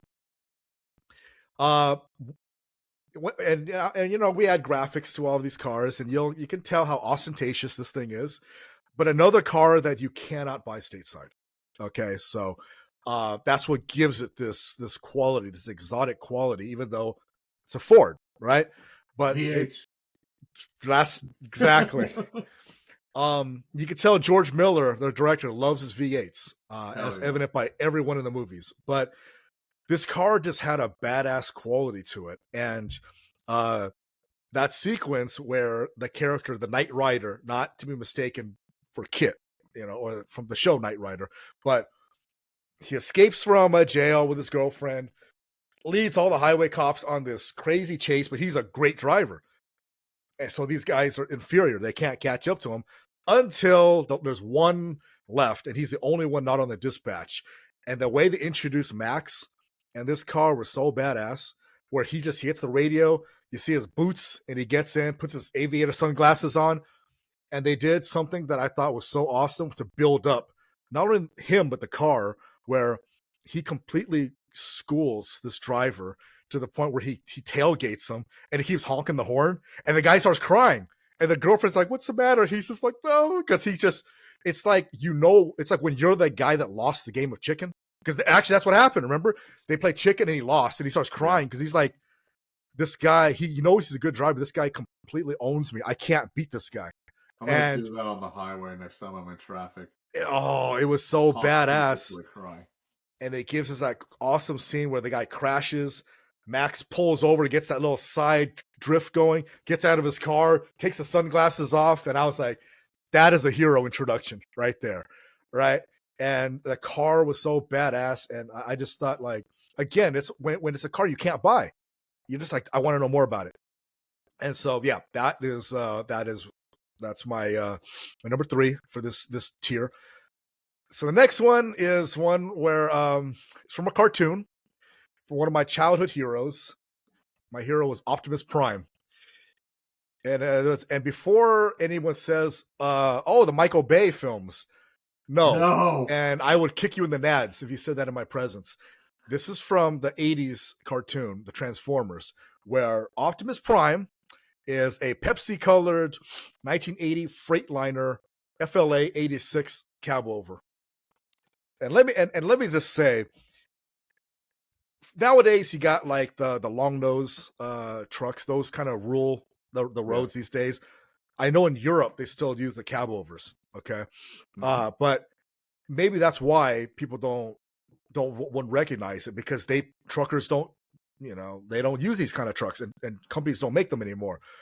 But as a kid in the '80s, because of Optimus Prime and Transformers, every time I'd see one of these cab over trucks, I'd be like, dude, that is so badass, right? You try to make the noise? Yeah. Yeah. Oh, man. It was just, kids don't understand these days. Kids these days do not understand what Optimus Prime meant to our generation. And in the 86, I think, movie where they fucking killed him off? Yeah, because people first 10 minutes. He went down fighting, though. He like killed like 6 Decepticons. But the thing Spoiler was, alert, sorry.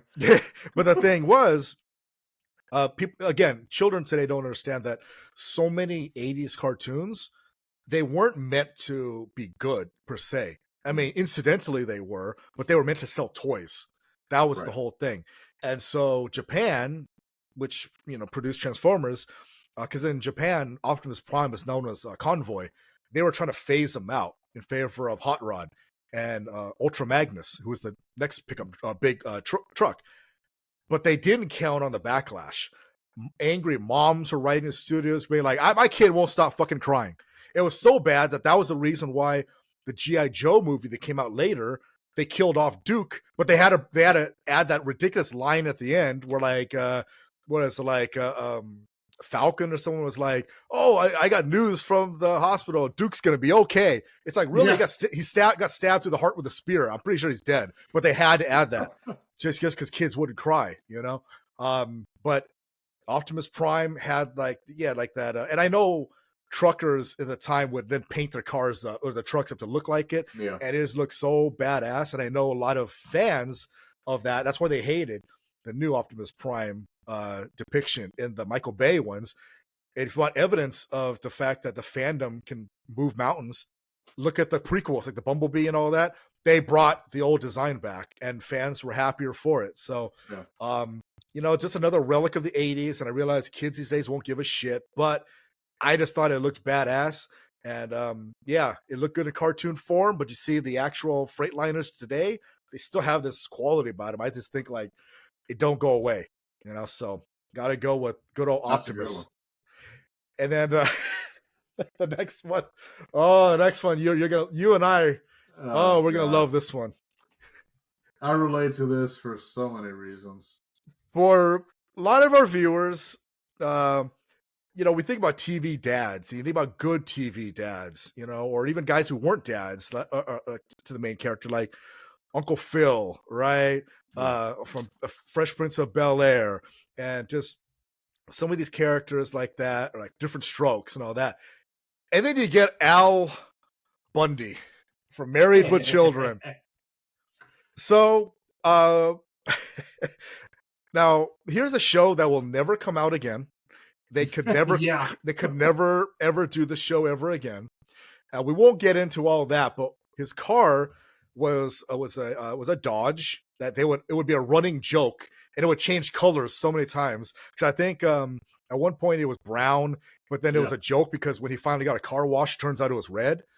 So the thing is, it was actually a Plymouth Duster, a '71 Plymouth Duster, but they just kept referring to it as a Dodge. Now, I will say this, and you know this because you were there. I actually owned the '74 Dodge variation of what Al was supposed to drive, because what it was supposed to be was a Dodge Dart Sport. Now, I had the 318 engine, not the 340, but it still sounded awesome. I remember swapping the carb on that thing. That was one of the coolest weekends ever.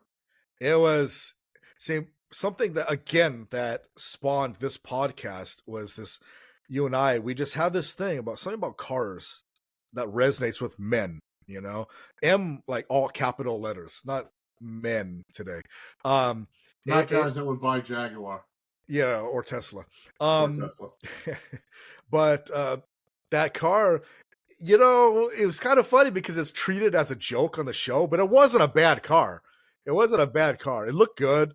And you know, mine was red, and if I find an old picture of it, I'll post it down here.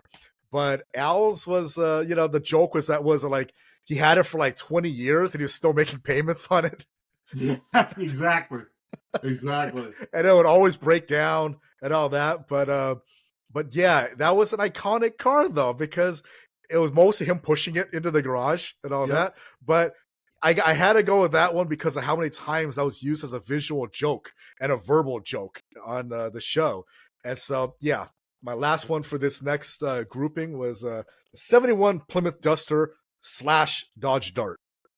I mean, here's the thing, and there was the thing that always resonated with me about Married with Children is Al Bundy just does not win at all, and it was weird. Like so much of this shit would not fly at all today. Like is the daughter on the show likes attention from men. That's a nice way of putting it. Yeah, that's a really nice way of putting it. And it's played for comedy, but like dark comedy. Yeah. The son is David Faustino, I think played him, was like the perpetual virgin. I think today that he'd call him an incel. Right. Resorts to some trickery that is probably not legal. But you mean you mean drilling holes in the female co-ed bathroom? Yeah, like something like that. And then and then was Al saying that's low, son? And he's all shamed. And he's like, I said that's low. Why do you got it so low for? You got to bring it higher. You could be looking at kneecaps. Yeah, good dad.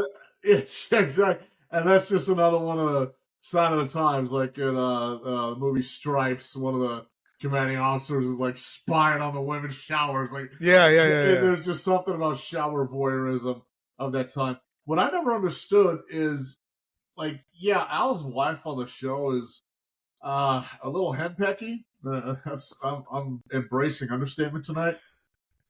But for someone who had 2 kids, she's pretty damn hot on the show, and she is always begging him for sex. I was sitting there, like, not begging, like demanding and like whining. Okay, whining is not necessarily attractive unless you're into that sort of thing. But I'm sitting there like, bro, you sell shoes. Like you talk about 4 touchdowns in a single game in high school, 20 years ago, and like just take the win, take the W. Well, he does. Remember, was it in like that July 4th episode where like he has her cleaning the grill, but then like he starts to get turned on because like for viewers of the show, you have to know like Peggy Bundy like never cleans or nothing, but she's like scraping the grill and he's getting turned on by all that. And then like and then even that's too much for her because they end up banging like 4 times in that afternoon. And he's just like, she's like, hair all up. She's like, you monster, But again, that would never fly today.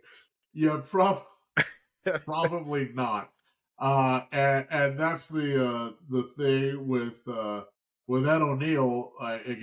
If you read up on Ed O'Neill, like, first of all, he's a fantastic actor. Yeah. You watch Married with Children, like, oh, this guy's just a schlub, but like he's a relatable schlub. And then you watch him in a movie Spartan with Val Kilmer, and he's like a stone cold badass. And he's also a jiu-jitsu black belt. So I was like, the dude has some chops. He's got some range. But I love that show because I felt bad for Al, especially the one episode where Hightower is like the rival security guard, and like they have to relive their famous football battle to like reclaim the trophy or some really convoluted shit like that. All to that song in Chariots of Fire. Yeah. Yep. Vangelis, right? Yeah, and then where at one point to counter the other, they break out the pictures of their mother-in-law at the same time, and they both go blind. Yeah, yeah. like we said, the theme of this is things that will not get aired today.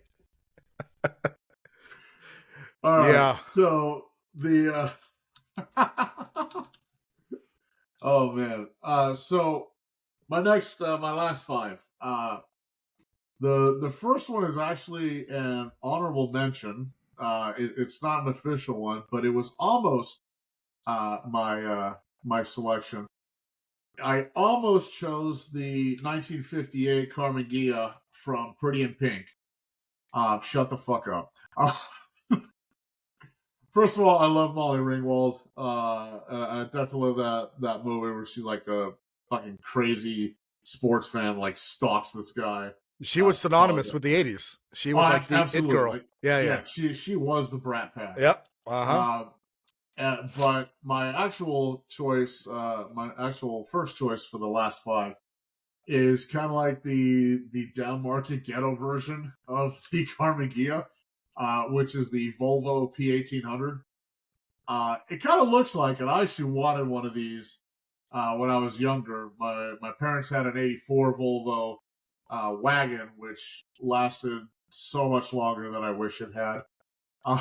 But when it finally died, I talked to mom like, well, what about an 1800, the P1800? It's a 2+2 front engine rear wheel drive, technically a sports car in the very loosest Swedish definition of the word.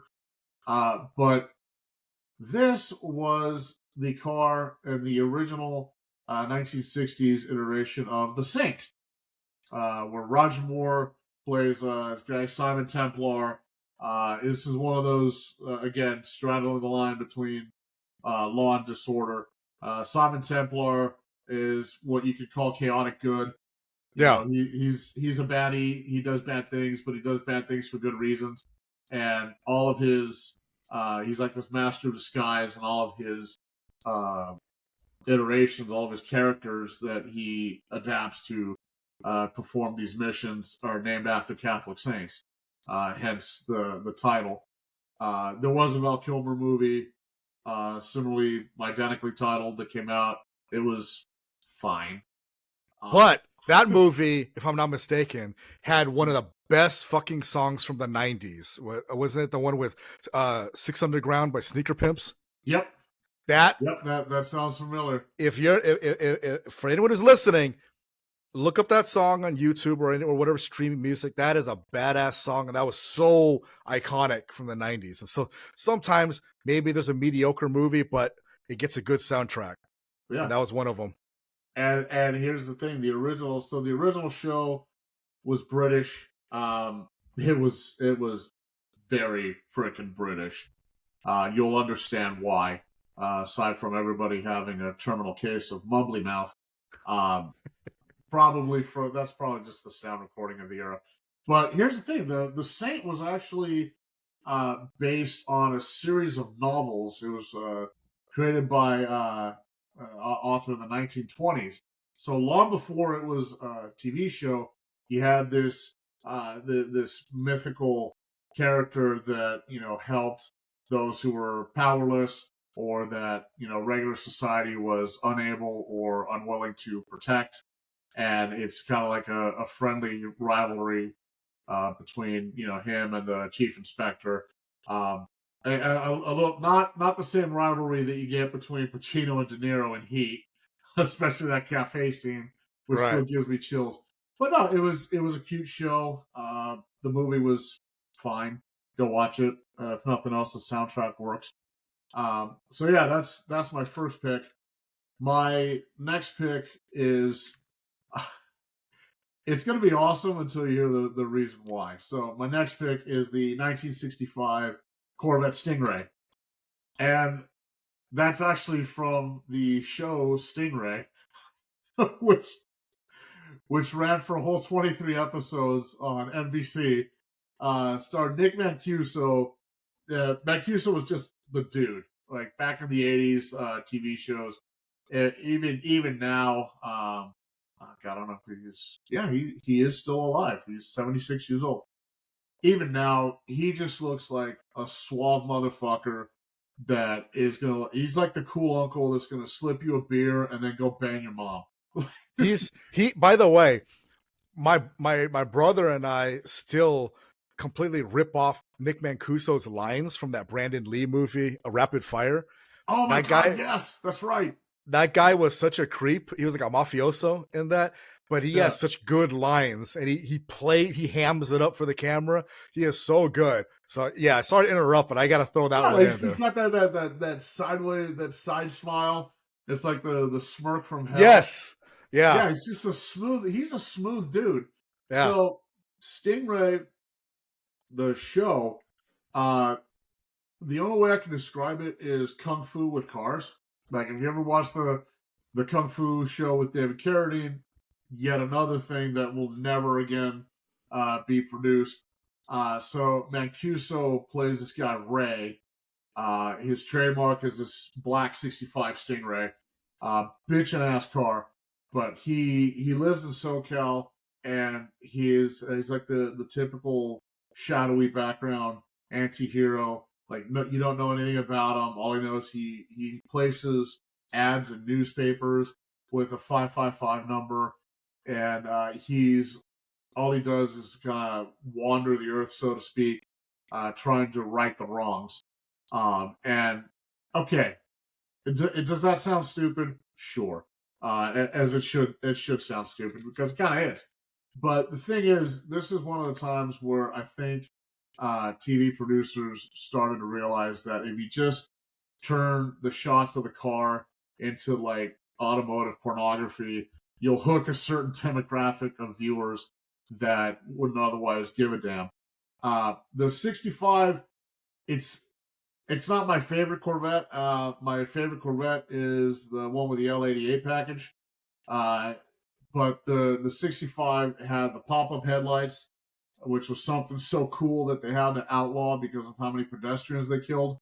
And it's got the shark gills on the side, because it's a stingray. It's supposed to be aquatic. Fish have gills, And it was, I think the second gen of the Corvette, I think, is when the brand really started to come into its own.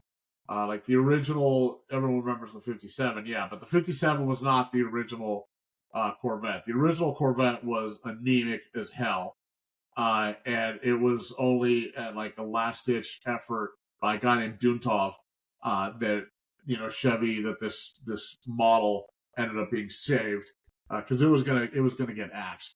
But the 65, I think, really started to kick off a lot of the horsepower wars of the 60s. It's not the most iconic. I think that's probably a toss up between one of the ZR1s or the 63 split window. If you have Apple TV, there's a show called For All Mankind, where it's basically if the U.S. lost the space race, what happened. And there's a scene where everybody from Canaveral is going to race to a bar for whatever reason. I don't remember. The show's not that fantastic. But they all the fighter pilots and all the flight controllers jump in various versions of Stingrays, and they're all hauling ass down a Florida highway to the bar. So there's just something like fundamentally American about the Corvette, and there's something fundamentally American, or at least 1980s pop culture American, about this, mysterious drifter that goes around, yes, breaking the law, but breaking the law for good reasons, ostensibly. Is that the same model year Corvette that Bill Paxton drives in True Lies? You remember where he's all like, he's trying to sell it on Schwarzenegger, and he's like, it's not even that fast and all this, but you know what? The vet gets some wet. Yeah, that movie was fantastic. Also not getting made anytime, remade anytime soon. No, never made. But that one was a 59. Oh, it's 59? Okay. Yeah, that was the first gen, which I think Magna Steyr did a resto mod of a first gen Corvette, which just looks absolutely sexual. But yeah, so that's my next pick of the last five. And now turning we're crossing the line well into criminality here with my next one, the Dodge M4S Interceptor, which a car I think they built like two of. But it was one of the star cars of a movie from 1986 called The Wraith, which was independent action fantasy. Has Randy Quaid, Charlie Sheen, Sherilyn Fenn, who actually looked fantastic in that movie, did a pretty good job as the ingenue. This is one of those moments where it was a different time. So the Wraith concerns itself with a gang of car thieves in some podunk town in Arizona, and their leader like forces people to race him for pink slips, kind of like Fast and Furious.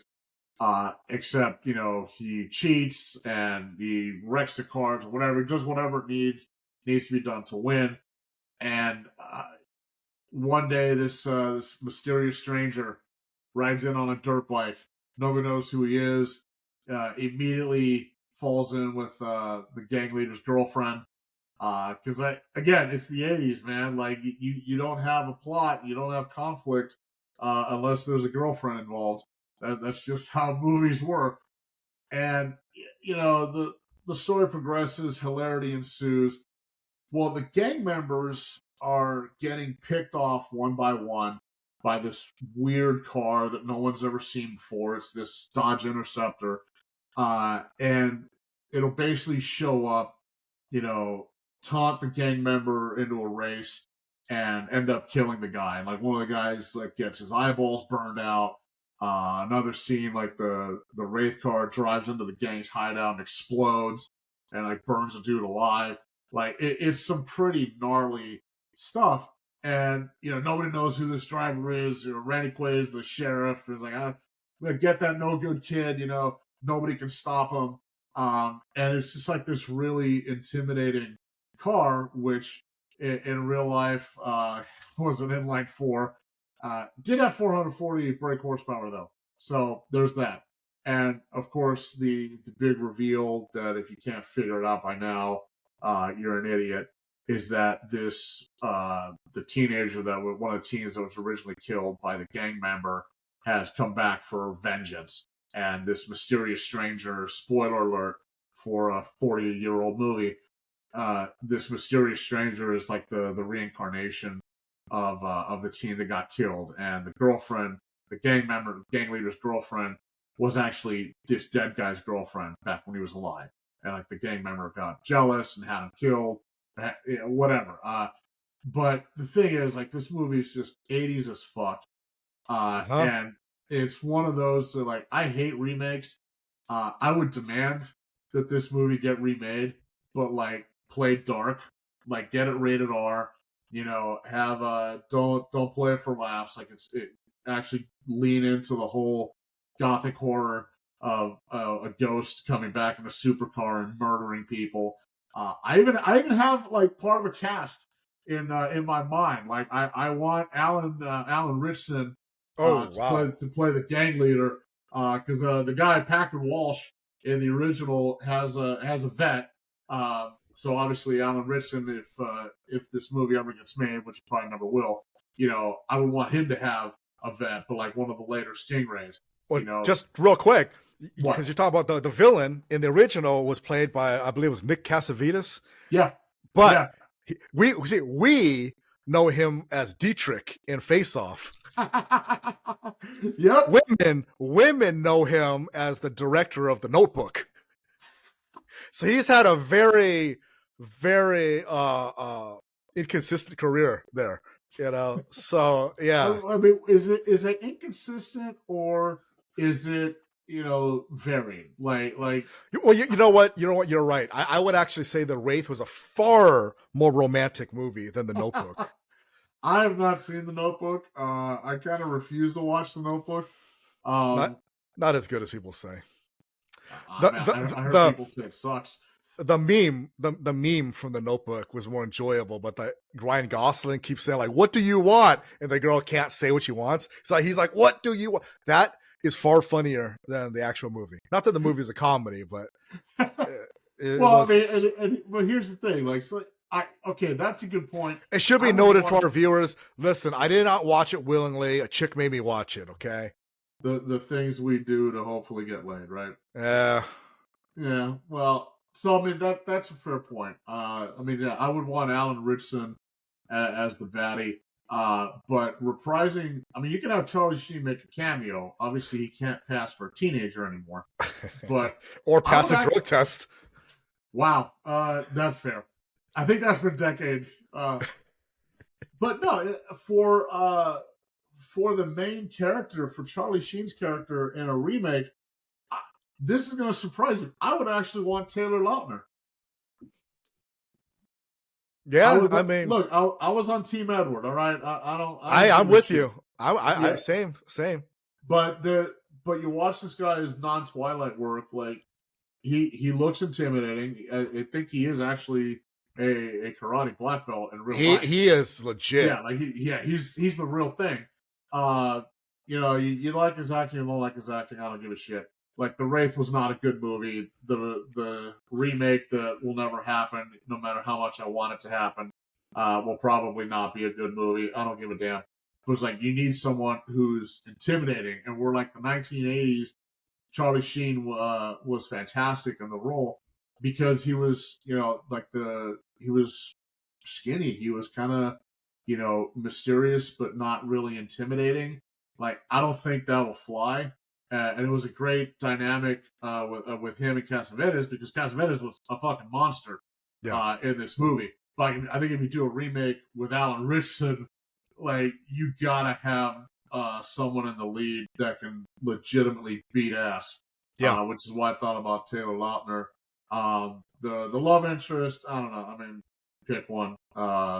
Maybe Margot Robbie, maybe Emma Watson. Actually, that wouldn't be terrible. You know, maybe don't make it a high school.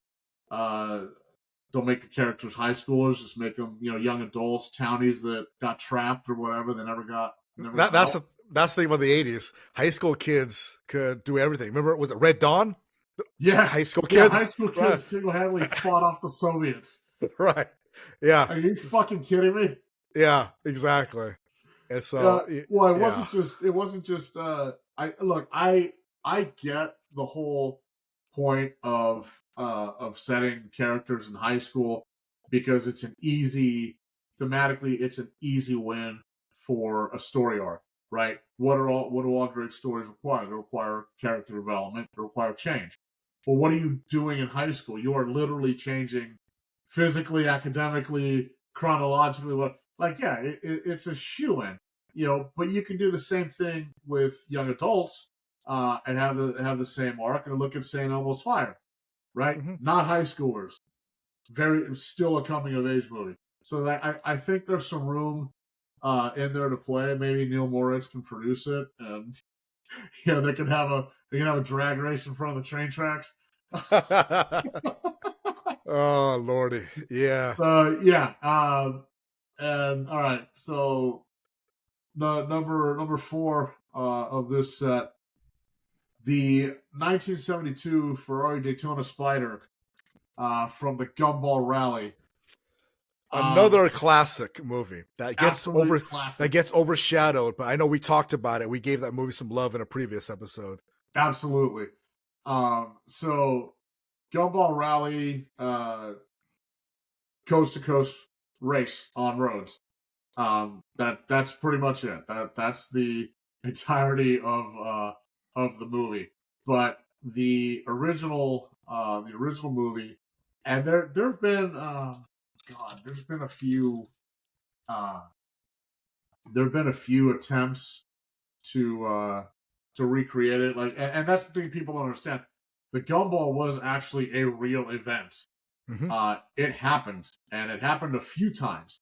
And there was a DVD. I think you came over to visit. Yeah. Gumball 2000 or something, mm-hmm. where they tried to recreate it, but with modern cars. God, what sucks is 2000 back then, we're like, it's the future, it's here. We talk about 2000 now, we're like, damn. Yeah. I miss the future, really.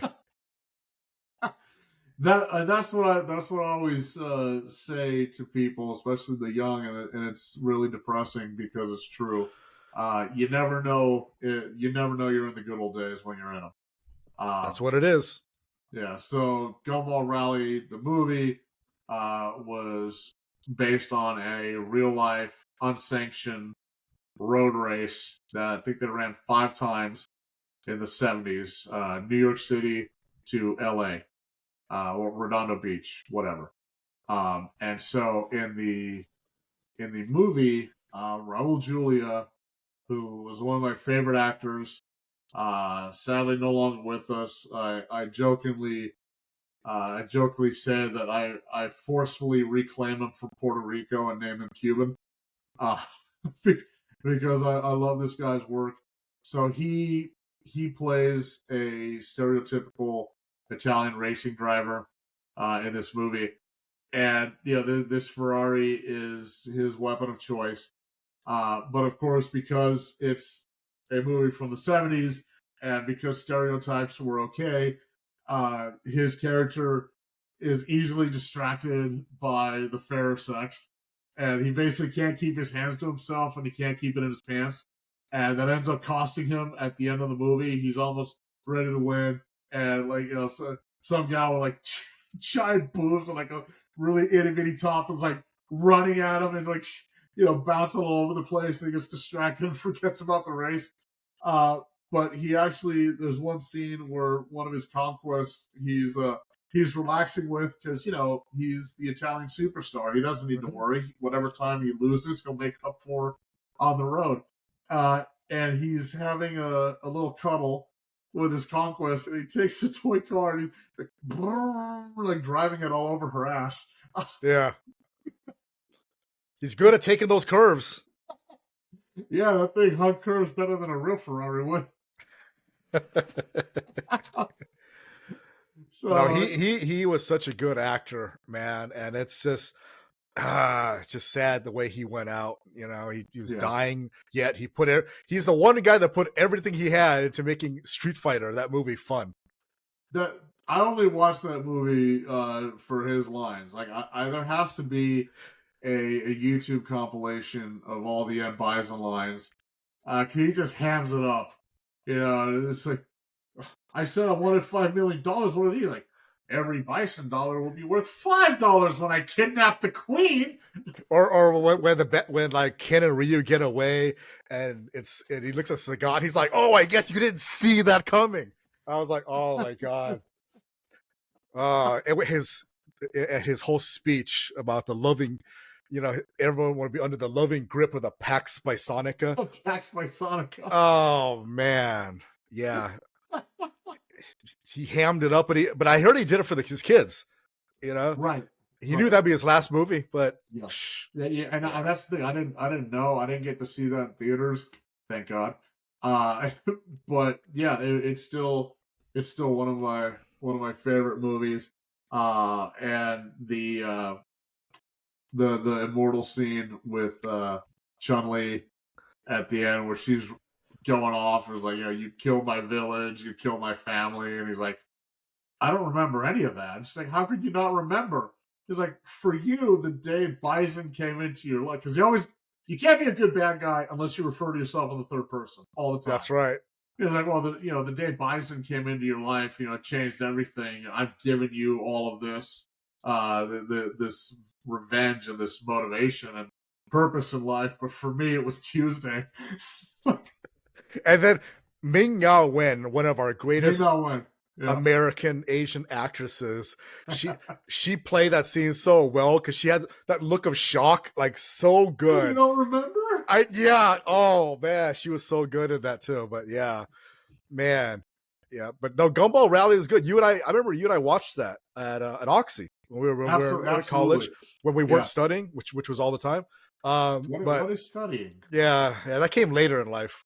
Yeah, but no, that was a good one because the ending of the sequence, right, was in LA River, wasn't it? Yeah.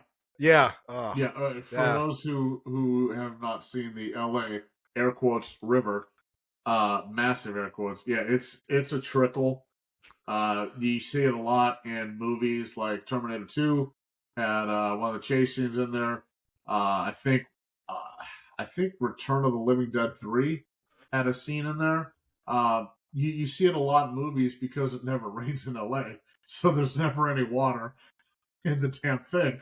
Uh, but yeah, so I don't know the Daytona, great car. Not really, but it was pretty good for 347 horsepower out of a carbureted engine. The Colombo V12, 5-speed manual, not bad. Another lightweight car. I think it was like 2,600 pounds, and Hmm.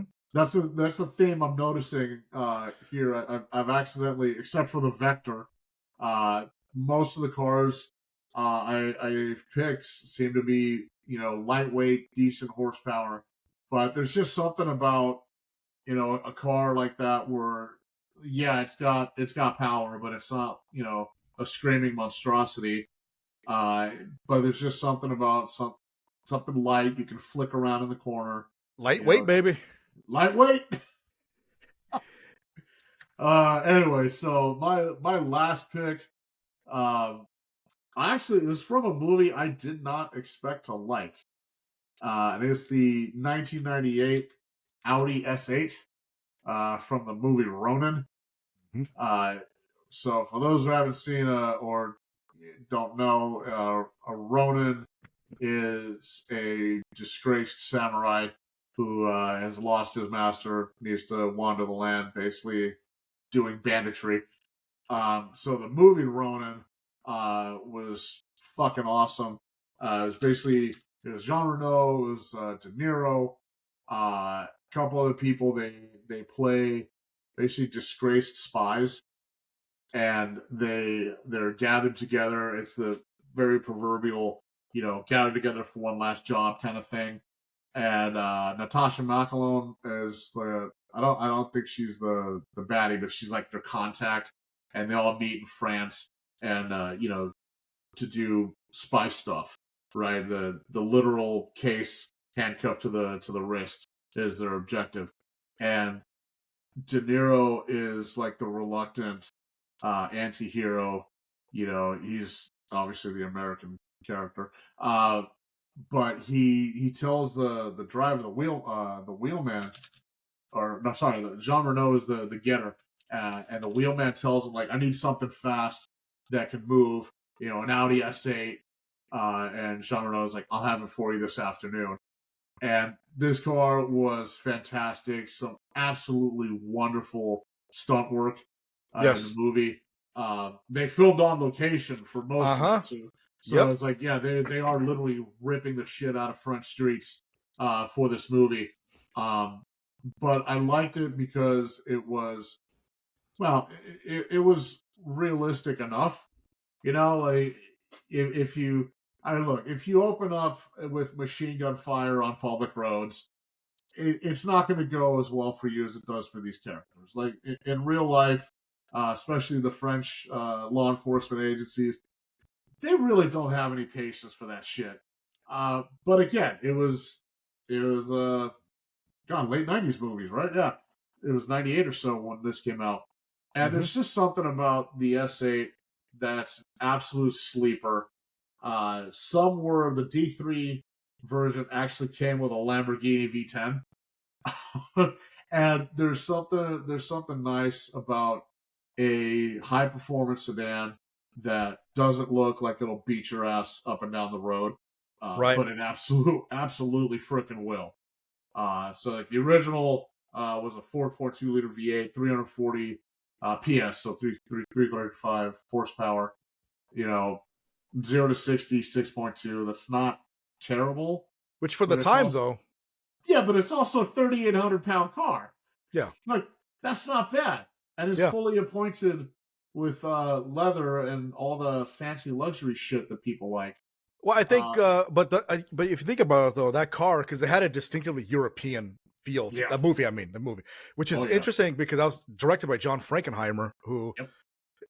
kids, look him up. He has one of the better directors. He did Grand Prix, Manchurian Candidate, and all that. Great director.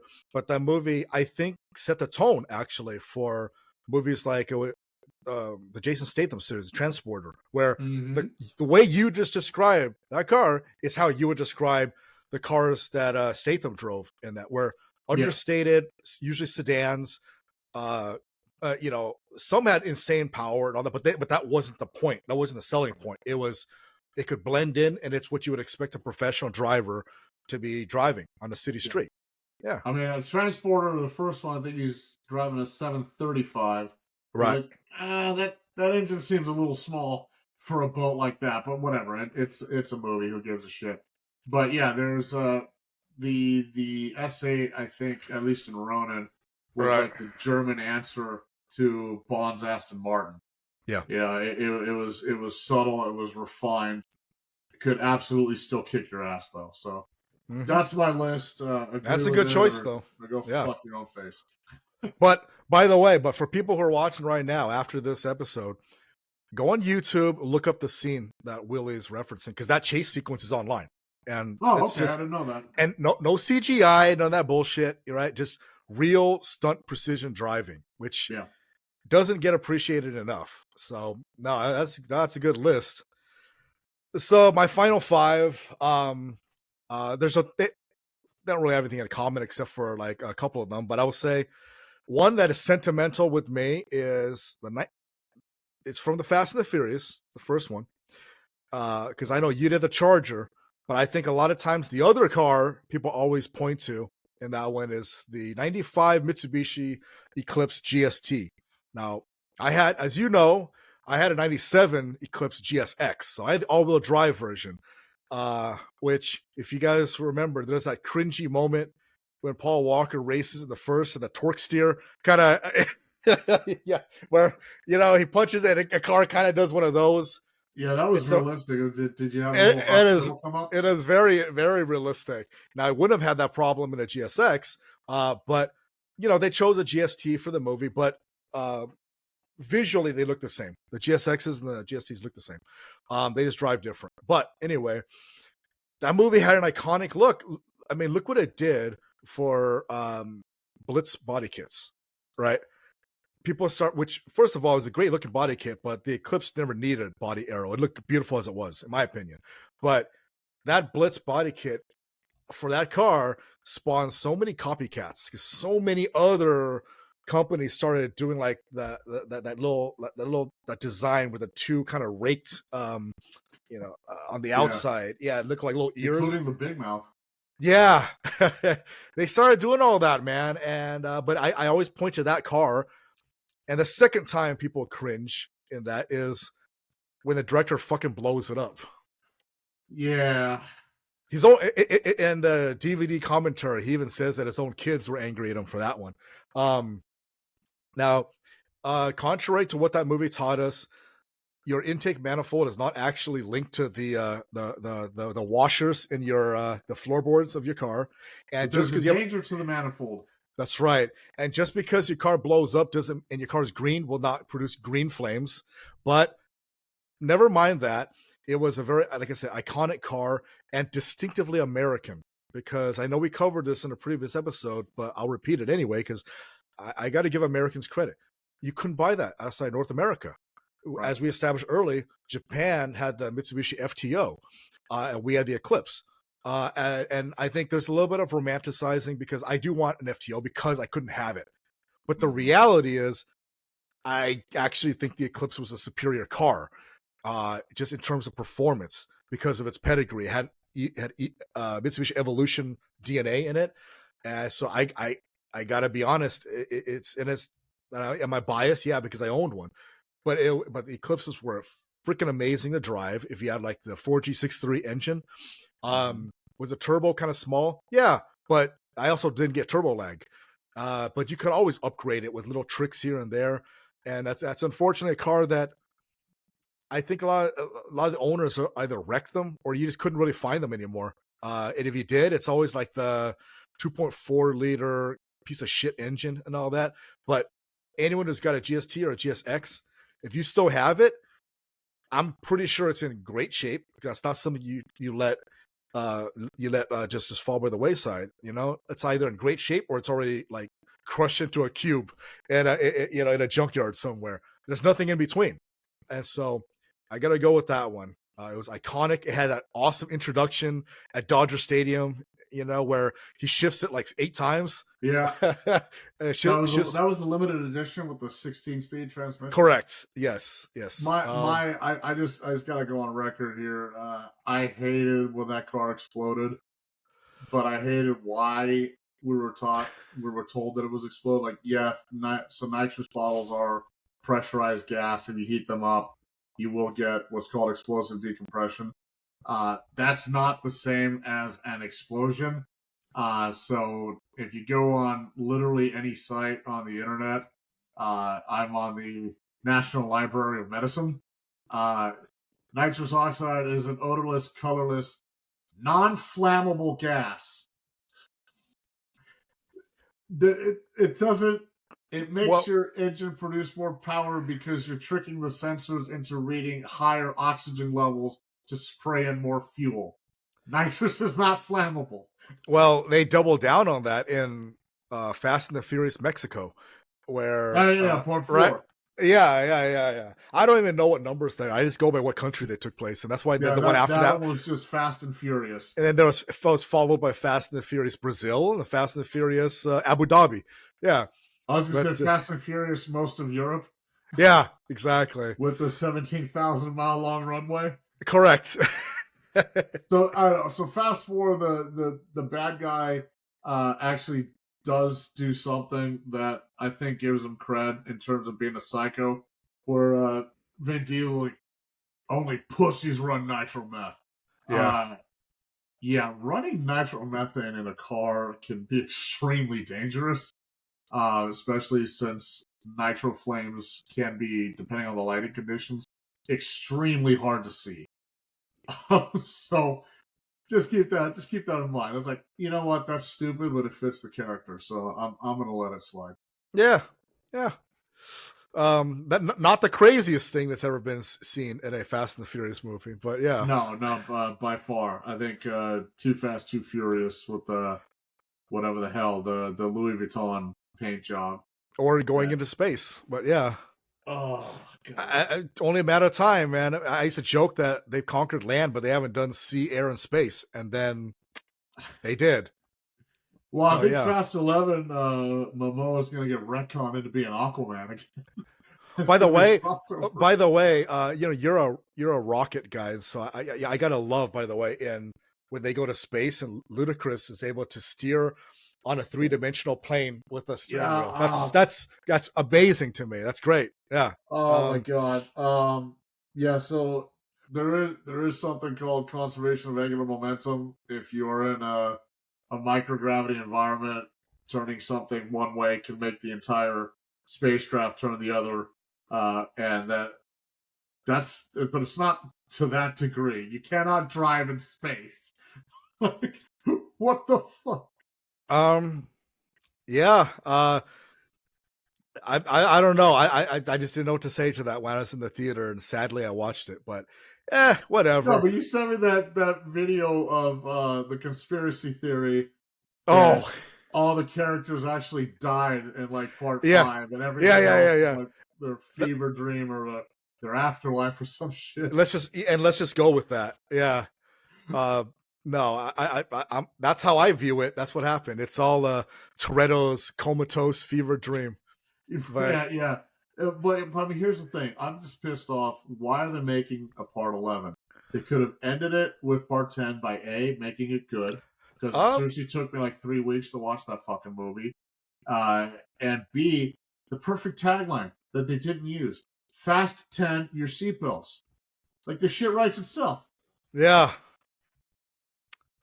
Well, no, maybe you're right though. Fast, the very last one will be he gets up from the coma, and it's all that never happened, right? Yeah, that's what it is. They're gonna have to like deep fake Paul Walker back into it.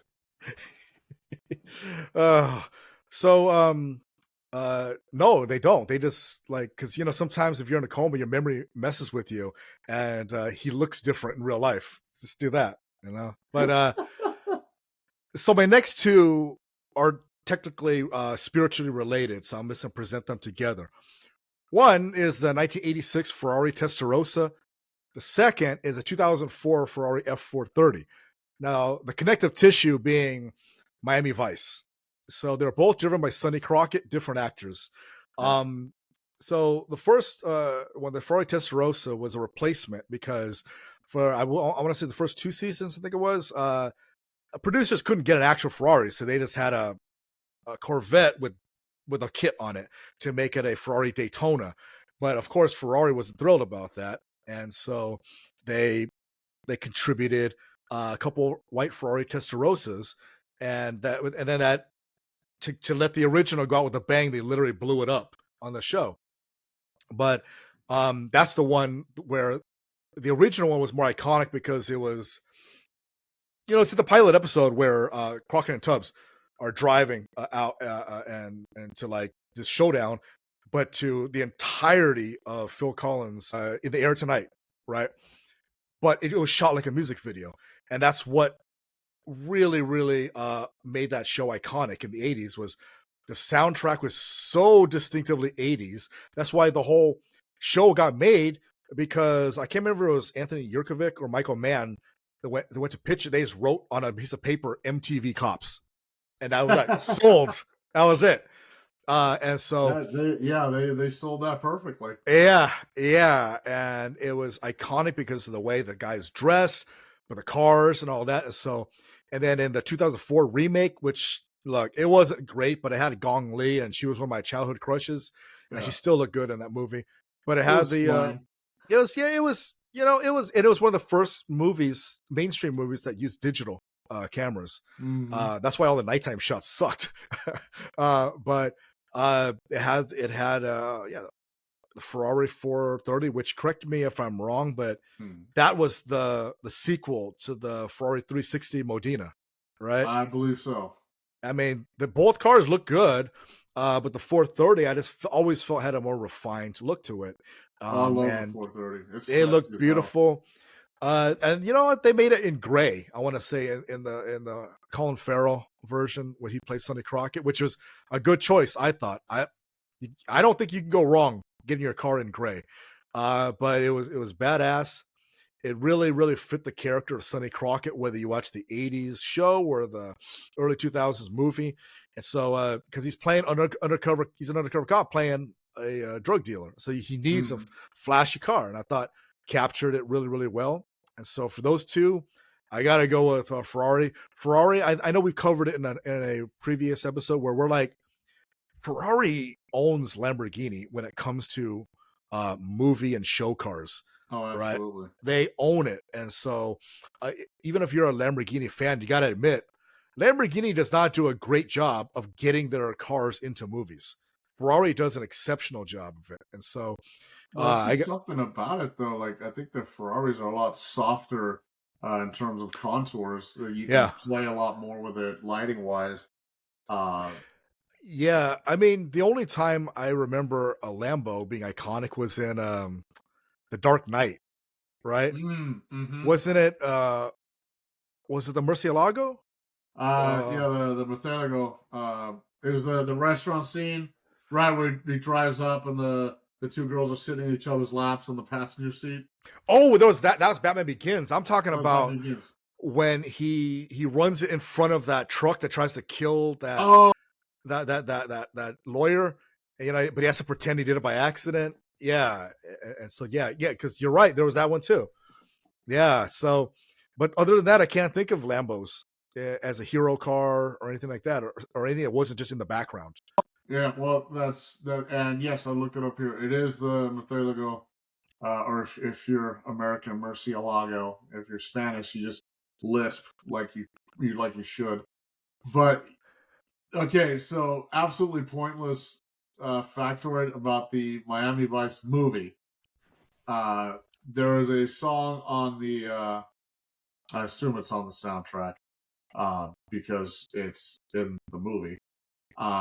There's a song called "Pennies in My Pocket." I am not talking about the Mandy Moore version. It is sung by Emilio Estefan, who is the husband of Gloria Estefan. And you do not make, first of all, you don't make a movie in Miami without having Cubans on the soundtrack. And second of all, if you watch the movie and you are Cuban or your family's Cuban or you're worth a damn, you immediately know who Gloria Estefan is. So it's nice to see her husband, who's one of the members of Miami Sound Machine, getting some playtime on the soundtrack. So random factoid if you're ever on Jeopardy. And also, if you're a kid, a Gen Z listening to us right now, YouTube Gloria Estefan. She's like, I mean, I don't know who to compare her to, but man, Miami back in the 80s, the club scene and all that. If you didn't have Gloria Estefan playing, what the fuck were you in business for? So I would say compare her to Celia Cruz. But if you don't know who the hell Gloria Estefan is, you don't know who the hell Celia Cruz is either. So it's like, yeah. No. So that's a good point. And actually, sticking with the Batman theme, my next one is from Batman Begins, the Tumbler. Yes, you can buy it. And yes, it does come in black. I appreciated this car because it wasn't pretty, but it's exactly what Batman needed in that movie. He didn't need, because you got to admit, the Michael Keaton Batmobiles and all that were like sleek, but they were very distinctively like late 80s, kind of cartoony. I mean, come on, you were just done talking about the Wraith, right? Oh, God, yeah. But I know when Christopher Nolan took over, he needed a little breath of realism, because you got to admit, compared to all the other Batman movies, the Christopher Nolan Batmans were somewhat rooted in like realism. Like these were things that, like the things Batman would do were what a peak athlete could in theory do. And the technology was based on shit that kind of already existed. It's like this was, I want to say, correct me if I'm wrong, but was it a Ford engine that was in the Tumbler? And it had those big ass beefy tires and all that. You can buy it. It'll cost you like $2 million if you really wanted one. There's a company that'll make it for you. But badass looking car. Is it good for ergonomics? Well, watch the movie and you tell me. But it just looked really cool. I just think like that's the kind of toy you dreamed of having as a child, but in real life. And so I got to go with them. Yes. They could never get the bridges to work, but that baby did its job just fine. So yeah. I'm looking at the thing here is the spec sheet, quote unquote spec sheet. 5,500 pounds.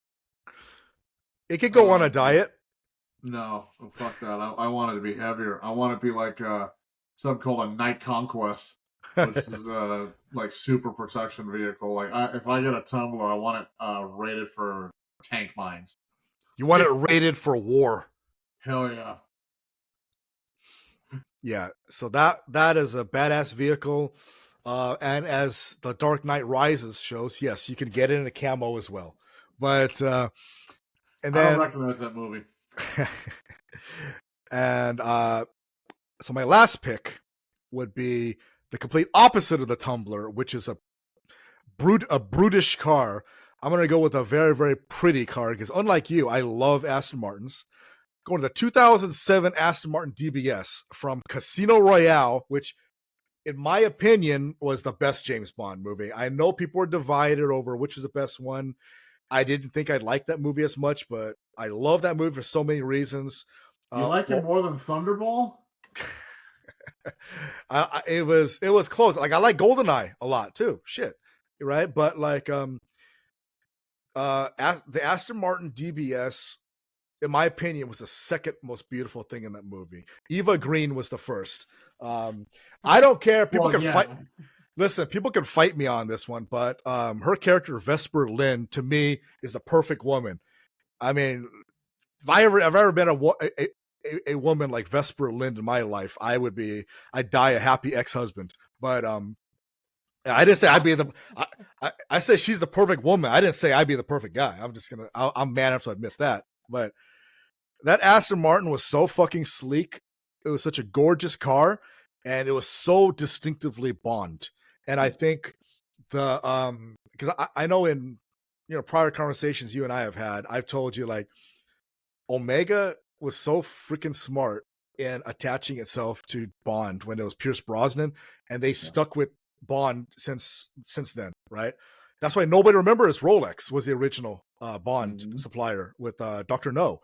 Everybody remembers Omega, and that's one thing they've done really, really well. And I think something that Aston Martin has done was reestablish the identity with James Bond, because we've talked about BMW kind of had the Pierce Brosnan era, but Aston Martin has done a really good job of really, really attaching that brand to the Daniel Craig era of James Bond. So I gotta go with that one. It was so freaking beautiful. I mean, I just feel like every Aston from that era onward have been beautiful cars, and so I gotta give that one my nod as that's rounds out my entire list. And it was in the perfect movie. Casino Royale was such a freaking amazing film, and that car was the perfect car for Bond to drive in it. And so that's my list. The movie's so slick though, like the one scene where he puts the tux on and he gets pissed off, like it's tailored, and Evergreen's like, I sized you up the moment I met you. Like she's just so cool about it. Like her character was so witty with her dialogue, but she was vulnerable when she needed it, when she needed to be. And by the end of the movie, what was the message? Was that masculinity still goes, and women still want that. And that'll be for our other podcast, Men and Masculinity. But she represented, again, I think, what every man really wants in a woman: femininity with a little bit of sharpness. Because come on, you want a girl that's got a little bit of devilish qualities in her. Yeah, otherwise she's boring. Yeah, but she's soft where it matters and everything, and she wasn't completely useless like in that movie, because she literally saved his life like twice, right? Literally brought him back from the dead in one scene. So yeah, that movie, it ruined me for cars, but it also ruined me for women, because I'm like, there are no Vesper Lyns out there. I'm sorry, there just aren't. And so yeah, it was so, her character, just spoiler alert, was so impactful in my opinion with me, and just how I feel like, yeah, that's a real like awesome female character. As you know, I'm writing a series of novels, and one of the characters is like very, very inspired by her character. Once again, that's why I write fiction, because women like that don't exist. I was gonna say, after 30 seconds on screen, that car didn't exist either. Oh man, that got done dirty. And she's fictional, because remember at the end, she writes a letter to him. She takes accountability, so she has accountability. So I was like, oh man, definitely some fiction there. We're totally getting canceled. 4 years from now, maybe, but But yeah, so no, I mean that was going back to the Aston Martin. Yeah, no, awesome car. Is it as ostentatious as the one I said in the last episode, the Goldfinger one that's literally all gold? No, but this was super classy. Man, I know it's from 2007, so it does not have all of the tech gadgets today and all that. I don't give a shit, I think it was even that one, or it might have been the Vantage from that era, where I think it was Motor Trend did a review, and they're talking about like how it is like, even back then, it had no utility whatsoever, because it came out in a time when even the iPhone got bigger, so the phone holder and that was too small, and so it can't even hold a pack of cigarettes, and so it had no utility. But who gives a shit? Who cares? You make yourself fit that car, not the other way around. There is one thing. I really have a hard time hating on Astons. I want to, but I don't know. I can't bring myself to it. But in terms of loving, I'll see your Aston, and you want a rare car that has absolutely zero practical utility and is still British. The TVR Cervera Speed 12. In my Wraith TVR. remake, that's going to be the ghost car. Nice. Yeah, there's another brand. You can't get that stateside, right? I don't think you can get it anywhere. I think they only made 3. I highly doubt you'd get it stateside. No, I mean as a brand, like you can't. Oh, right? hell no. There was I think it was a Tuscan in the movie Swordfish that Travolta's. Yeah. Another over the top movie. That was $10. I'm never getting back. It was only worth it for Halle Berry and her pair. Yeah, that was like 2 seconds of screen time. Yes. Personally, I would rather just seen that scene for 2 hours. Yes. And spare myself the ignominy of the rest of the movie. No, but the Speed 12, it was like 2,000 horsepower, or sorry, 2,000 pounds, like 900 horsepower, or some ridiculous ass shit like that. But yeah, I don't know. I mean, that's a pretty solid list. I do like the Casino Royale choice. Yeah, again, our list, for listeners out there, listen, Willie and I aren't saying these are the greatest. These are just the greatest to us. Because I know there's certain cars that we didn't mention that people they would probably say, like in terms of iconic. Some people like Herbie the Love Bug, right? Or or they might have said like the van from the A-Team, for example. That was an iconic one, right? Yeah, for sure. I'm not going to pick a van. You can't drive a van anymore without getting some side eye from people. Like you drive a van like the A-Team van, every cop in town is going to tail you. And God help you if you park it by a school. So yeah. Yeah, there's certain little murder window up in the corner. Yeah, there's certain cars that hey, we get it, like the DeLorean from Back to the Future, right? Yeah. But it wasn't for me. And so I didn't choose it. The cars I chose are the ones that like I want in my driveway, right? I want it, or in the case of like the Tumbler, I'd have to have a really, really big driveway. But these are all cars that resonate with me. Yours are the ones that resonate with you, for different reasons and all that. I mean, like, for example, we picked Initial D. We both know the A86 is the hero car. That's the most iconic car. Yes, of course. But not one I would drive. Now, I know one of our listeners, my buddy Min in Hawaii, he is probably like punching air right now by me saying that because he has an A86 that looks immaculate. It's been on hot import nights and everything like that. But that's his car. It just doesn't resonate with me. I'm a former Evo owner. Of course, I'm going to pick the Evo, right? You're an FD guy. You had one. Of course, you'd pick an FD, right? Yeah. It makes perfect sense.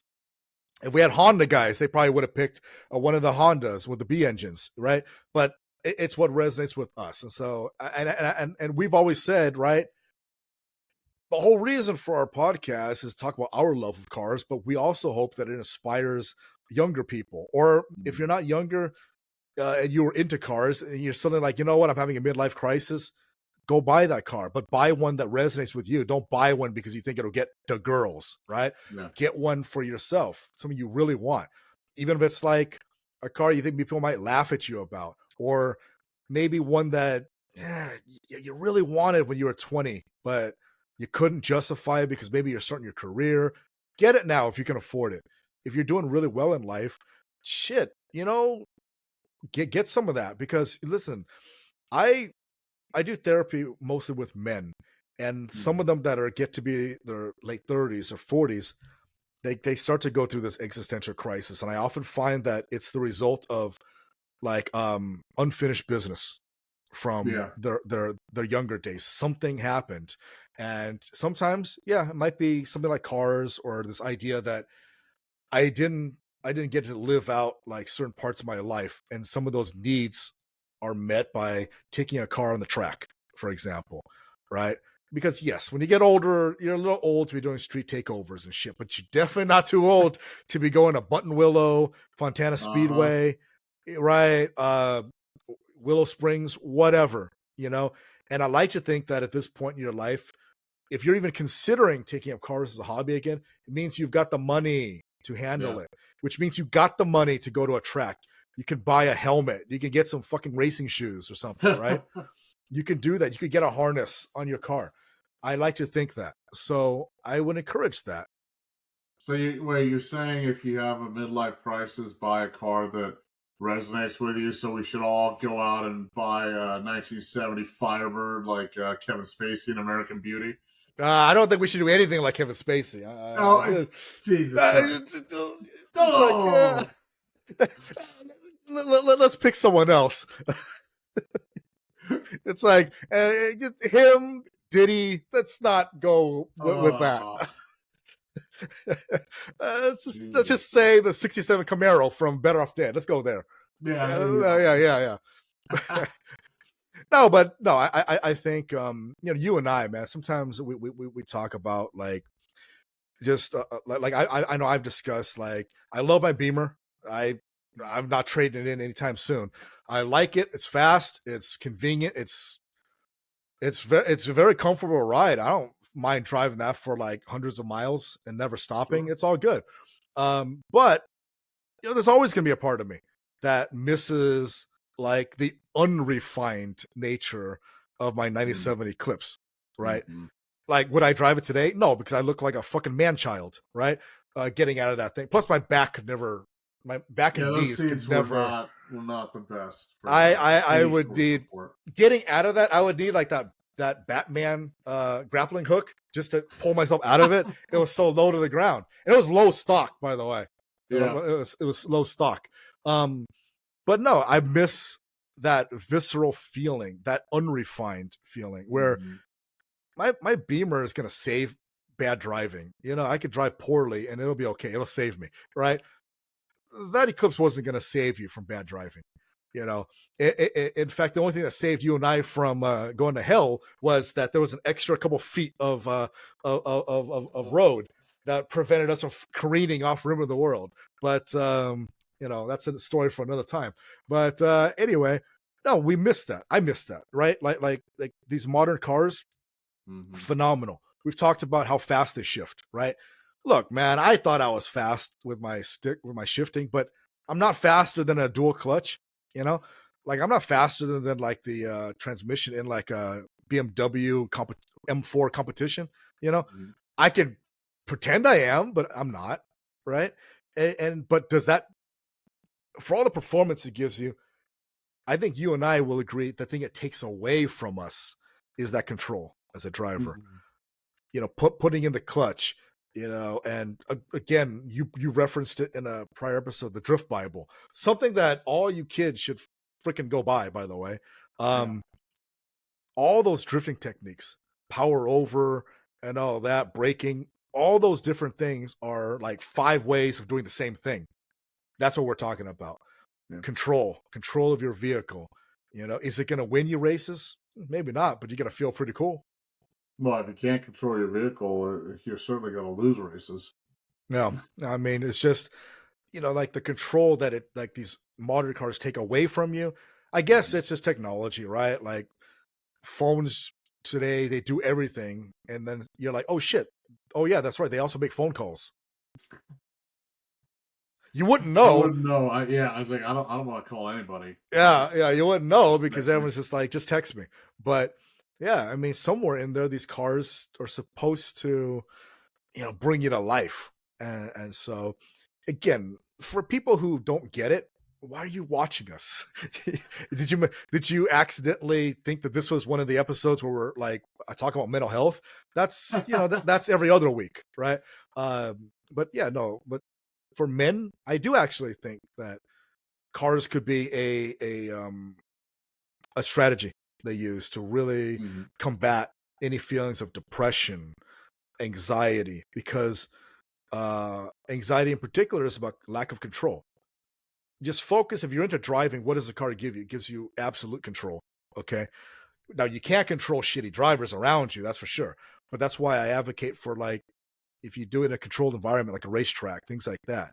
And it doesn't matter what you do, drag racing, club racing, whatever, autocross. Just surround yourself with the right people that encourage you, not discourage you. And just get behind the wheel and good things will happen. Couldn't have said it better myself. Yeah. So thanks for putting your list together, Willie. And, it gives people insights into what's going through our head, for better or worse.